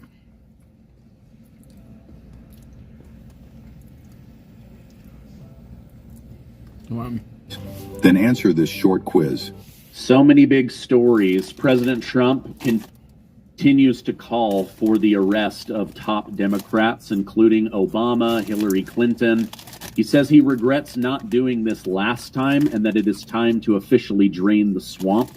Also, President Trump points out how many members of Congress have been serving for too long and how we need term limits and a new census. To help me go through all this, I have a special guest, Trent Staggs. Trent, thank you for joining me today. Hey, great to be with you, Steve. So we had you on before. Trent is a top Republican here in Utah. He is a super pro-MAGA mayor.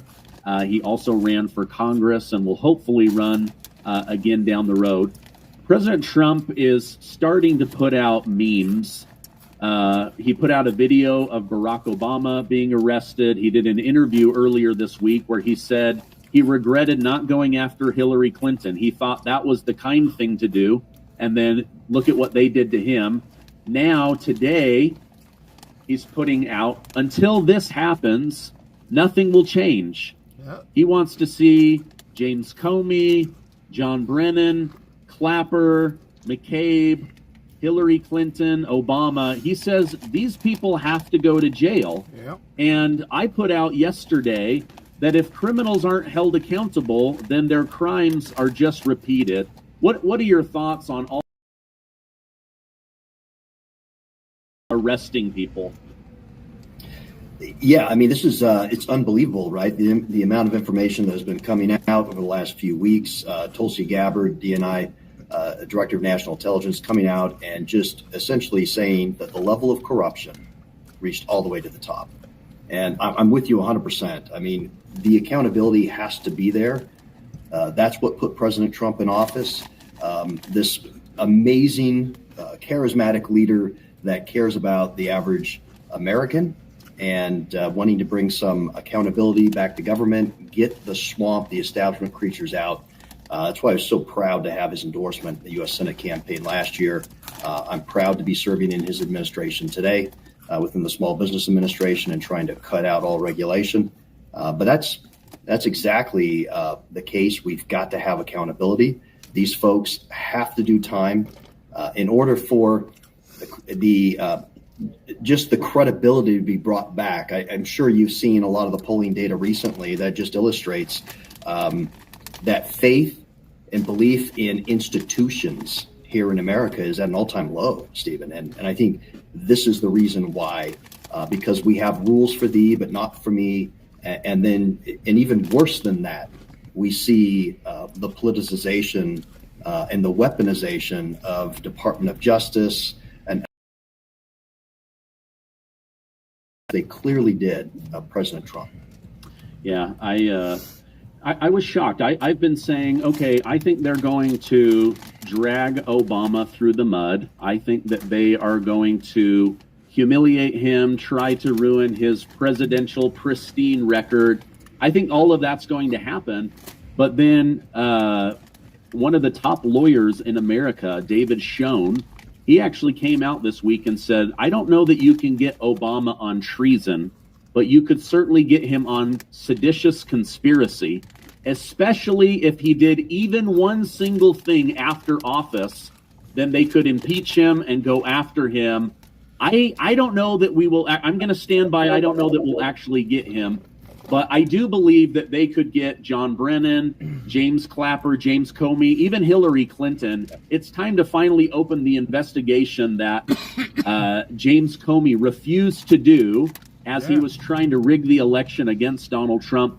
I think it would do the American people well to see some of these faces put behind bars.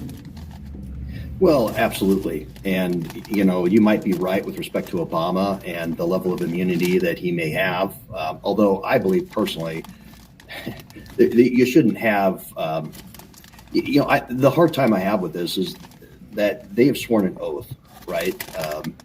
To preserve, protect, defend the Constitution of the United States. That oath should mean something. I mean, even down to the mayoral level where I serve today, we've had to take an oath. That's that same oath to support, obey, and defend the Constitution. And if we're acting seditiously like this and in a treasonous way, which I believe that this is, they are not accountability for that. We have got to get back to a place where the credibility and faith in these institutions is restored. And the only way to do that, again, in my view, is to have some serious consequences and repercussions for information that we're seeing just plainly coming out today that this went all the way to the top. I mean, they knew that the intelligence agencies really knew that this wasn't credible at all. It didn't even meet their own standard for disclosing this type of intelligence out there, yet they went ahead and concocted this bogus narrative so it could weigh down, if not completely, weigh down President Trump's first term, if not completely try to remove him from office. Yeah.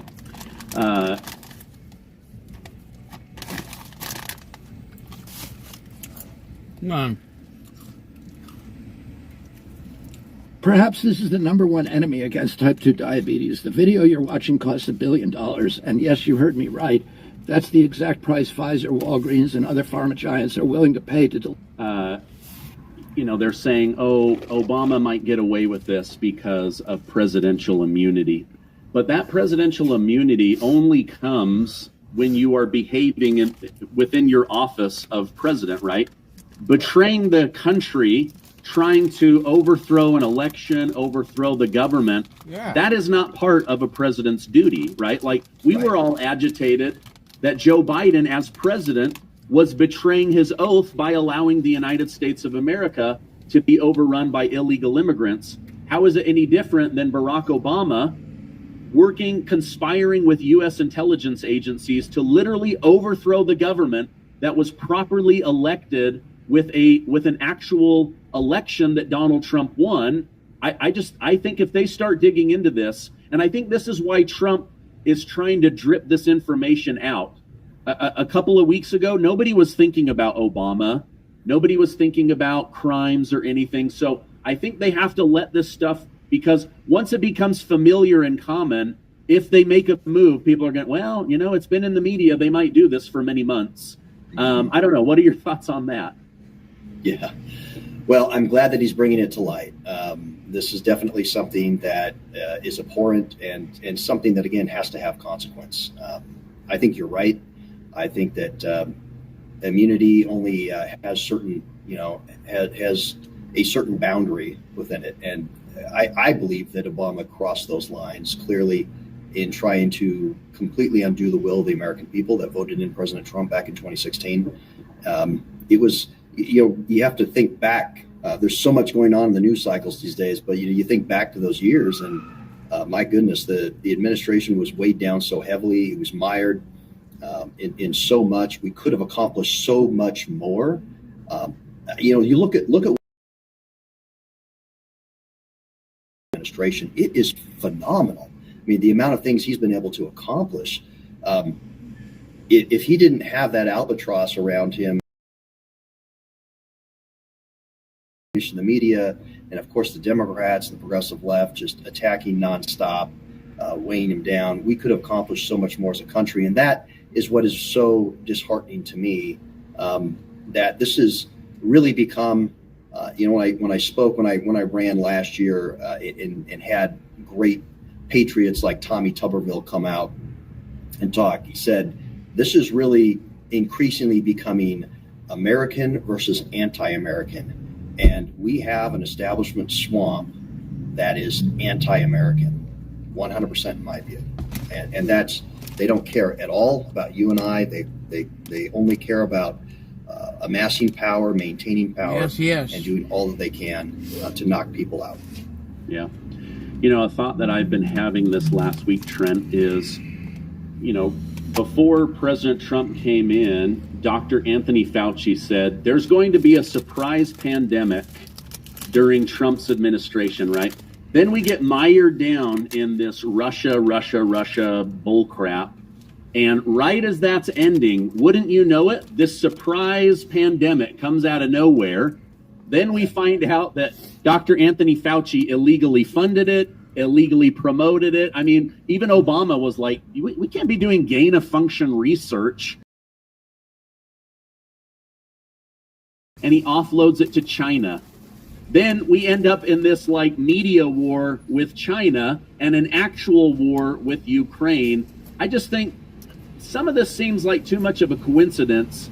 I think it was all to shut Trump down. Well, I think a lot of what has been going on is definitely a concerted effort. It has been planned. I mean, well, you see it with the intelligence coming out. The operation, what they even had names for it, right? Crossfire, Hurricane. They have been planning systemically to do all they can to take him down and pursue their own agenda, which is frightening. I'm so grateful that President Trump won in this election, that people stood up, made their voices heard, many of which may not over the years have actively participated in politics, but as they stood forward and said, enough is enough. We can't have this happen to our country anymore. I mean, you talk about Anthony Fauci. There's another person that should be definitely behind bars. That guy should have been removed a long time ago, and he was allowed to continue doing what he was doing. I think Senator Rand Paul has really had a great takedown of Anthony Fauci and all of the insidious behavior that guy has perpetrated on the American people. Yeah, isn't that amazing? He got this magical, out of nowhere auto pen pardon that Biden wasn't in the office for, didn't know about.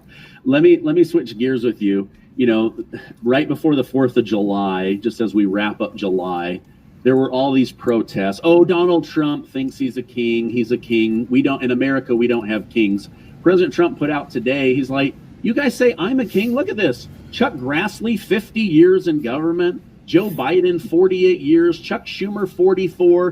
Mitch McConnell, Nancy Pelosi, Bernie Sanders, etc., etc. Trump's been in for 4 years and 5 months. But, I'm the king. I'm the one that's ruling too long with a heavy hand. What are your thoughts on term limits and what President Trump just pointed out here? Well, I'm all for term limits, but before I get there, I wish there's one other statistic he could obviously share too. If you've been diagnosed with kidney cancer, liver cancer, testicular cancer, or ulcerative colitis, stop scrolling right now. Before I get there, I wish there's one other statistic he could obviously share too, Stephen, which is the net worth of all those individuals before they started in government and when they get to where they are today. It is unbelievable. There's no way that these folks can amass the type of wealth that they have on the congressional salary today is $174,000 a year. It's just impossible. We know that there's something going on there. We know that there's trading with respect to early information. We know that there's this revolving door. We know that U.S.A. There's all kinds of ways for money to be appropriated that you and I are paying or have been indebted now to the tune of $36+ trillion that's going out and cycling back and finding its way into these swamp creatures, these lifetime politicians. And, I got to say that would solve a lot of problems. I'm serving as a mayor. I'm finishing out my 8th year. It's a self-imposed term limit. We don't have term limits here. So I'm putting my money where my mouth is, so to speak, and stepping aside, not seeking re-election here. That's how strongly I believe in it. I've signed the term limits pledge when I ran for Senate last year. That was one of the first things that I did because I truly believe that that is part of the solution. That's an answer to get us back to a place where we have a citizen government. Right, and that's what the founders envisioned. That's what they gave us in 1787. But we've run far afield exactly from where that. they're going to be in Chicago. And Let me know, please. That was so ridiculous to have this No Kings protest and running around. I mean, the true No Kings protest, was back in 1776, right? I mean, this is something that if Trump were truly a king, would he have allowed these? The fact that we had so much violence erupting, I put out a statement personally saying, if any of this nonsense comes to my city, you'll be arrested on the spot. We're not putting up with it. And I wish we had more even local elected officials that would stand up let me and know take where they're that going to kind be of in Chicago action as we get and figure out. signal to these radical lunatics that there's going to be we'll go there. consequence, getting back to what we first talked about. There has to be consequence for these actions, and then maybe things would start changing. Yeah. I asked Alan Dershowitz, the lawyer, about that. He said, it's one thing to use your voice, but when you start locking people in buildings, destroying, your bad behavior is not freedom of speech, right? So I figured out actually how Nancy Pelosi is such a great trader. It's not insider trading. It's not access to the earliest amount of information. She puts on her little tennis sweater and her pearl necklace, and she gets out a bucket of ice cream and a bottle of gin, and she just kind of blindfolds herself and throws the dart at the wall. And she's like, oh my gosh, I beat Warren Buffett again, the greatest investor of all times. I beat him again. So we know it wasn't insider trading. But Trump makes such a great point. Like these are the people, Mitch McConnell, Biden, Schumer, Pelosi, Sanders. What have they really done for the country other than to enrich themselves? So I want to get your thoughts on this. Congresswoman Marjorie Taylor Greene, she's controversial. People either love her, hate her, or are confused by her, but I like many of her ideas. She proposed and briefed President Trump on an idea that I believe would absolutely change the country. She said we need to immediately redo the census. If we do that, the country will see that based on citizens, not bodies, that the country is more red than any of us would have ever guessed. What are your thoughts on what would happen if we did a census and removed all the illegal immigrants? Well, we have to remove them first. I think President Trump has made a substantial strides in getting criminal illegal immigrants out. We have close to 2 million people that have burdened our system with millions or billions of dollars in going through and getting due process. Their asylum claims have been adjudicated. They've been given deportation orders. They're still here. They're largely in these blue cities and blue states. And I think she's absolutely right. If we were to take a look at that today, because we know that the way they're doing the census today, they are appropriating districts and congressional seats based on just the population. It isn't tied to citizenry. And so I think in a lot of these states, if the numbers were there, taking out upwards of 20 million people in a lot of these jurisdictions, Stephen, you're going to see a huge shift with those 400 in the way in which those 435 congressional seats are actually allocated. 6 reasons why they're trying to ban this book. I'm honestly amazed at how incredible. I think we need to do it. That's one thing that I've talked about repeatedly. We've got to restore the value of citizenship. It's something I talk about at length in my book.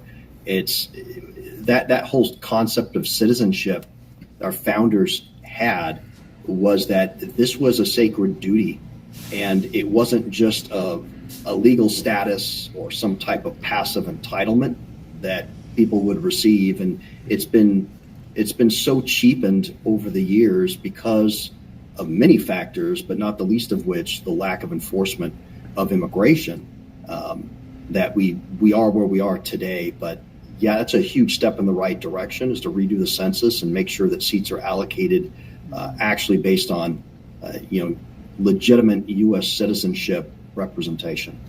Okay. It's good to get a mayor's perspective. Let me show you what Governor Ron DeSantis had to say, because he specifically goes after California and Florida, which, if you went back and watched their debate between he and Gavin Newsom, it was amazing. But let me show you what he had to say earlier today. I do, that this next census, whether they do it mid-decade, which I know they've considered doing another census, because I think you have to do it once every 10 years. It doesn't mean you can't do it more than every 10 years under the Constitution. They should do it and count. Seats would California lose if you only counted lawful people, citizens? They would lose a lot of seats because they're a sanctuary state. For us, we would stand to gain because we did not spend money to try to count illegals, because I don't think that that's constitutionally proper.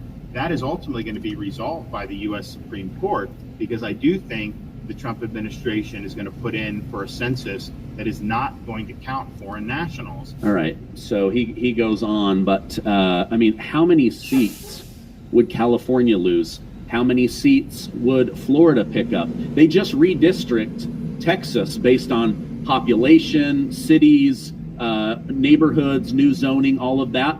Texas is going to pick up 5 Republican seats. So we've gone along with the Democrats for too long. One thing that I like about Republicans and hate about Republicans is they're too polite. You're showing up with your fists to a gunfight, and I think President Trump has shown a lot of Republicans how to fight back. But the whole country would change. I think we would see that this country is way more conservative and way more red than any of us would ever guess. 100%. I couldn't agree more. And, if you just look at the numbers, 20 million people,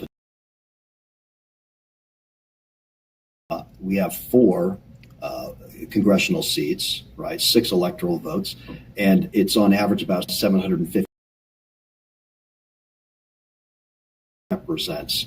And so if you just extrapolate that out, and there's a good possibly 20 plus seats, right, that are being represented, that are representing essentially just illegal immigrants, with that many numbers, and that's absurd. We shouldn't be.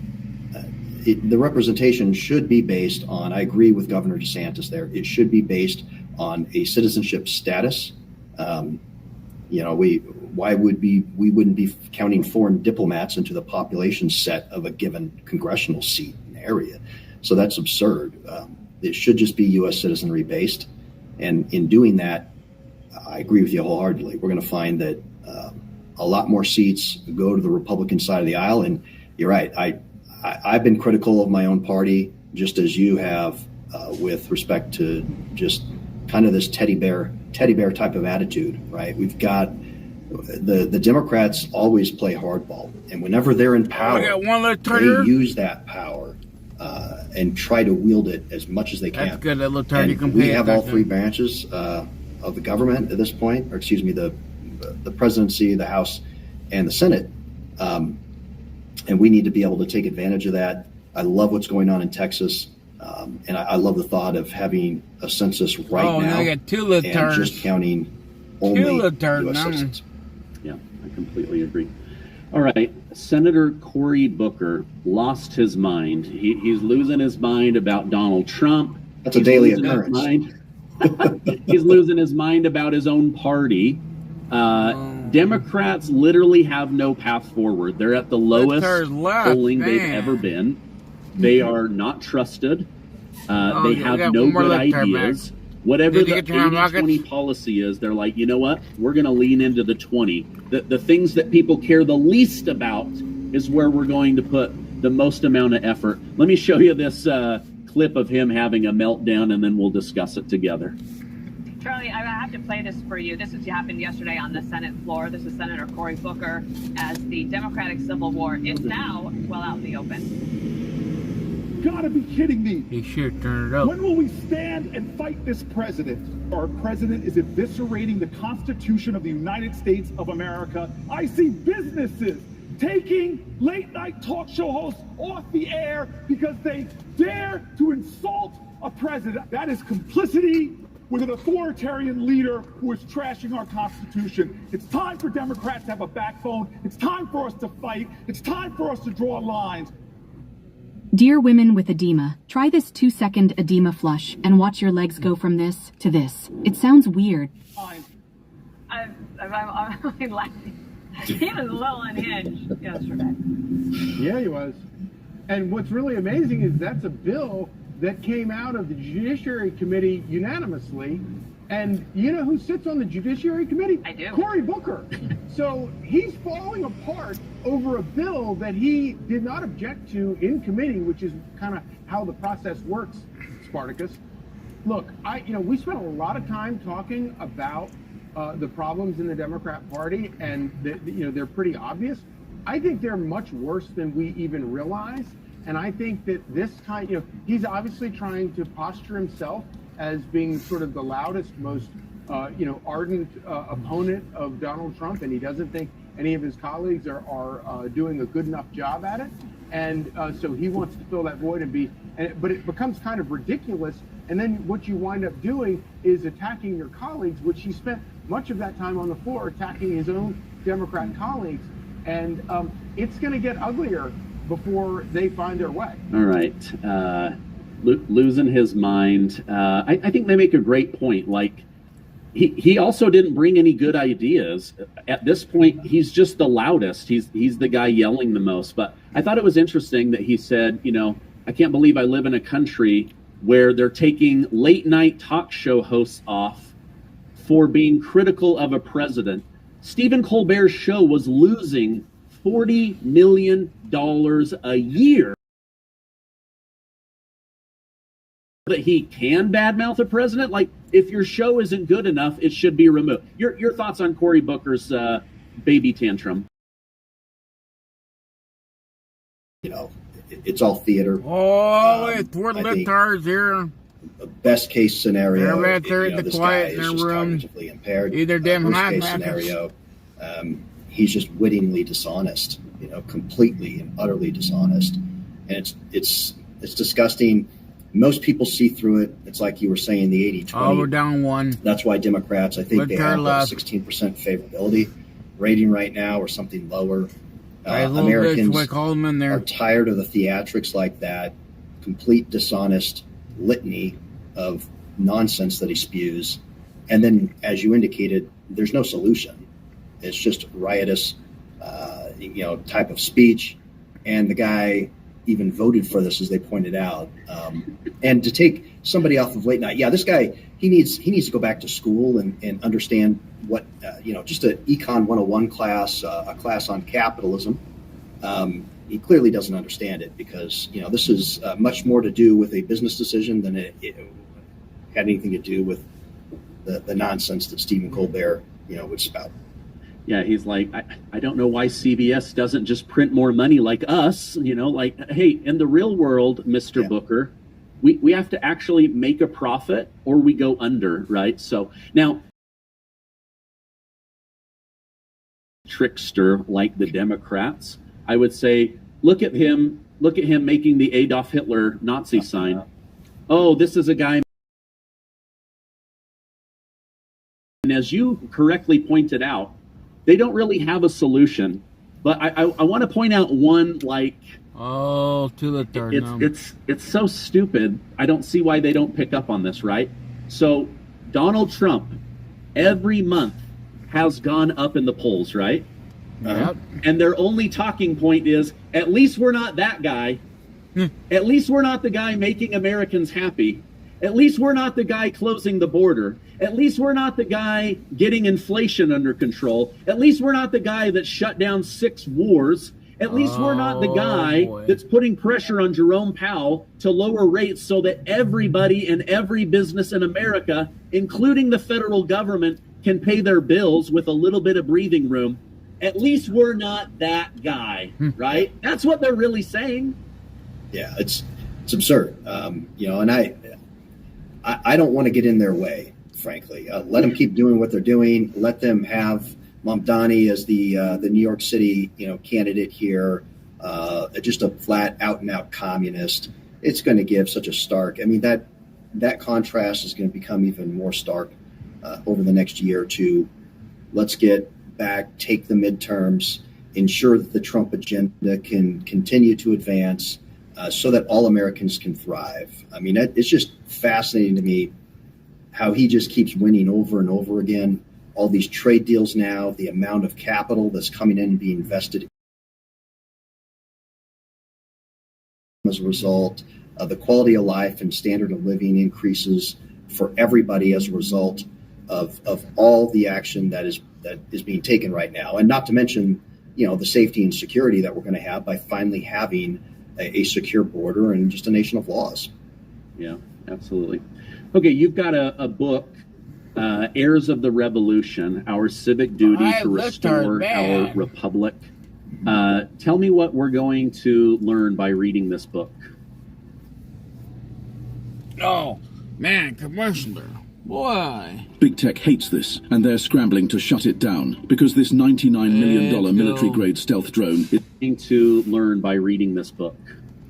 This book really is something that was stemmed from my experience in public office here in the last 12 years, and then also running for that U.S. Senate seat and going through that experience. I interacted with so many great patriots, along the way, either in Utah or across the country, met some phenomenal, national conservatives, have been endorsed by President Trump and the likes of, Senators Tuberville and Paul and Charlie Kirk and Vivek Ramaswamy and Kerry Lake. I could go on and on. But really, the thesis of the book, Stephen, is that we, with President Trump's victory, and that's very important, without it, we wouldn't have time, opportunity to right-set our government and to finally get back to what our founders bequeathed us, what they gave us back in 1787. I think, I asked over and over, do you think that we have today the same level of freedoms that were granted in 1787 under the Constitution? And the answer is clearly no. And how do we get that back? Well, this book acts as a roadmap on how to get us back there. Through those experiences, identifying 6 pillars of restoration. We don't need another revolution per se. We need a restoration. And we need to restore citizenship, the concept of citizenship, which has been, as we said, cheapened and whittled down. We need to restore elections. We need to restore morality in government. We need to restore the concept of ownership, because we've been so heavily taxed and regulated that we almost have just an ownership in name only right now. Restore the family and restore defense. Get rid of the military industrial complex. Stop spending the $22 trillion was the research in the book that we've spent on just NATO since its inception. I mean, it's a phenomenal figure, but there's a clear path and a roadmap on how we can get back. And it was really informed, like I said, through these experiences and in discussions with so many great patriots along the way. Okay. Wow. I knew we'd spent a lot on NATO. There's been a lot of talk with this Russia-Ukraine war. Like, do we really need NATO anymore? Like, what if we just put that money, countries, our own military stockpiles, making sure that our soldiers are elite killing machines, and then if a Hitler pops up, we go do something about it. But to spend so much money just waiting for the next bad guy, I don't know. It seems like a waste of money, but I'm going to put a direct link to Heirs of the Revolution so that people can check that out. If people want to follow you online, Trent, what's the best place I can point them towards? At Mayor Trent Staggs, at Mayor Staggs, on varying platforms, and I appreciate it. The book has been endorsed by Kash Patel, by our FBI director, by Charlie Kirk, by Kerry Lake, by Senator Mike Lee, and many others. And I'm grateful for their endorsements. And just encourage everybody to take a look at this book. It is a rather easy read. It's only about 170 pages. I didn't want it to be a really, really thick book that required hours and hours of reading. So, you can consume it or get through it fairly quickly, and I would love to hear what people think about that. Okay, I'll put those direct links down below. Thanks for joining me for today's news broadcast. I hope you have a great rest of your day. Thank you. You too.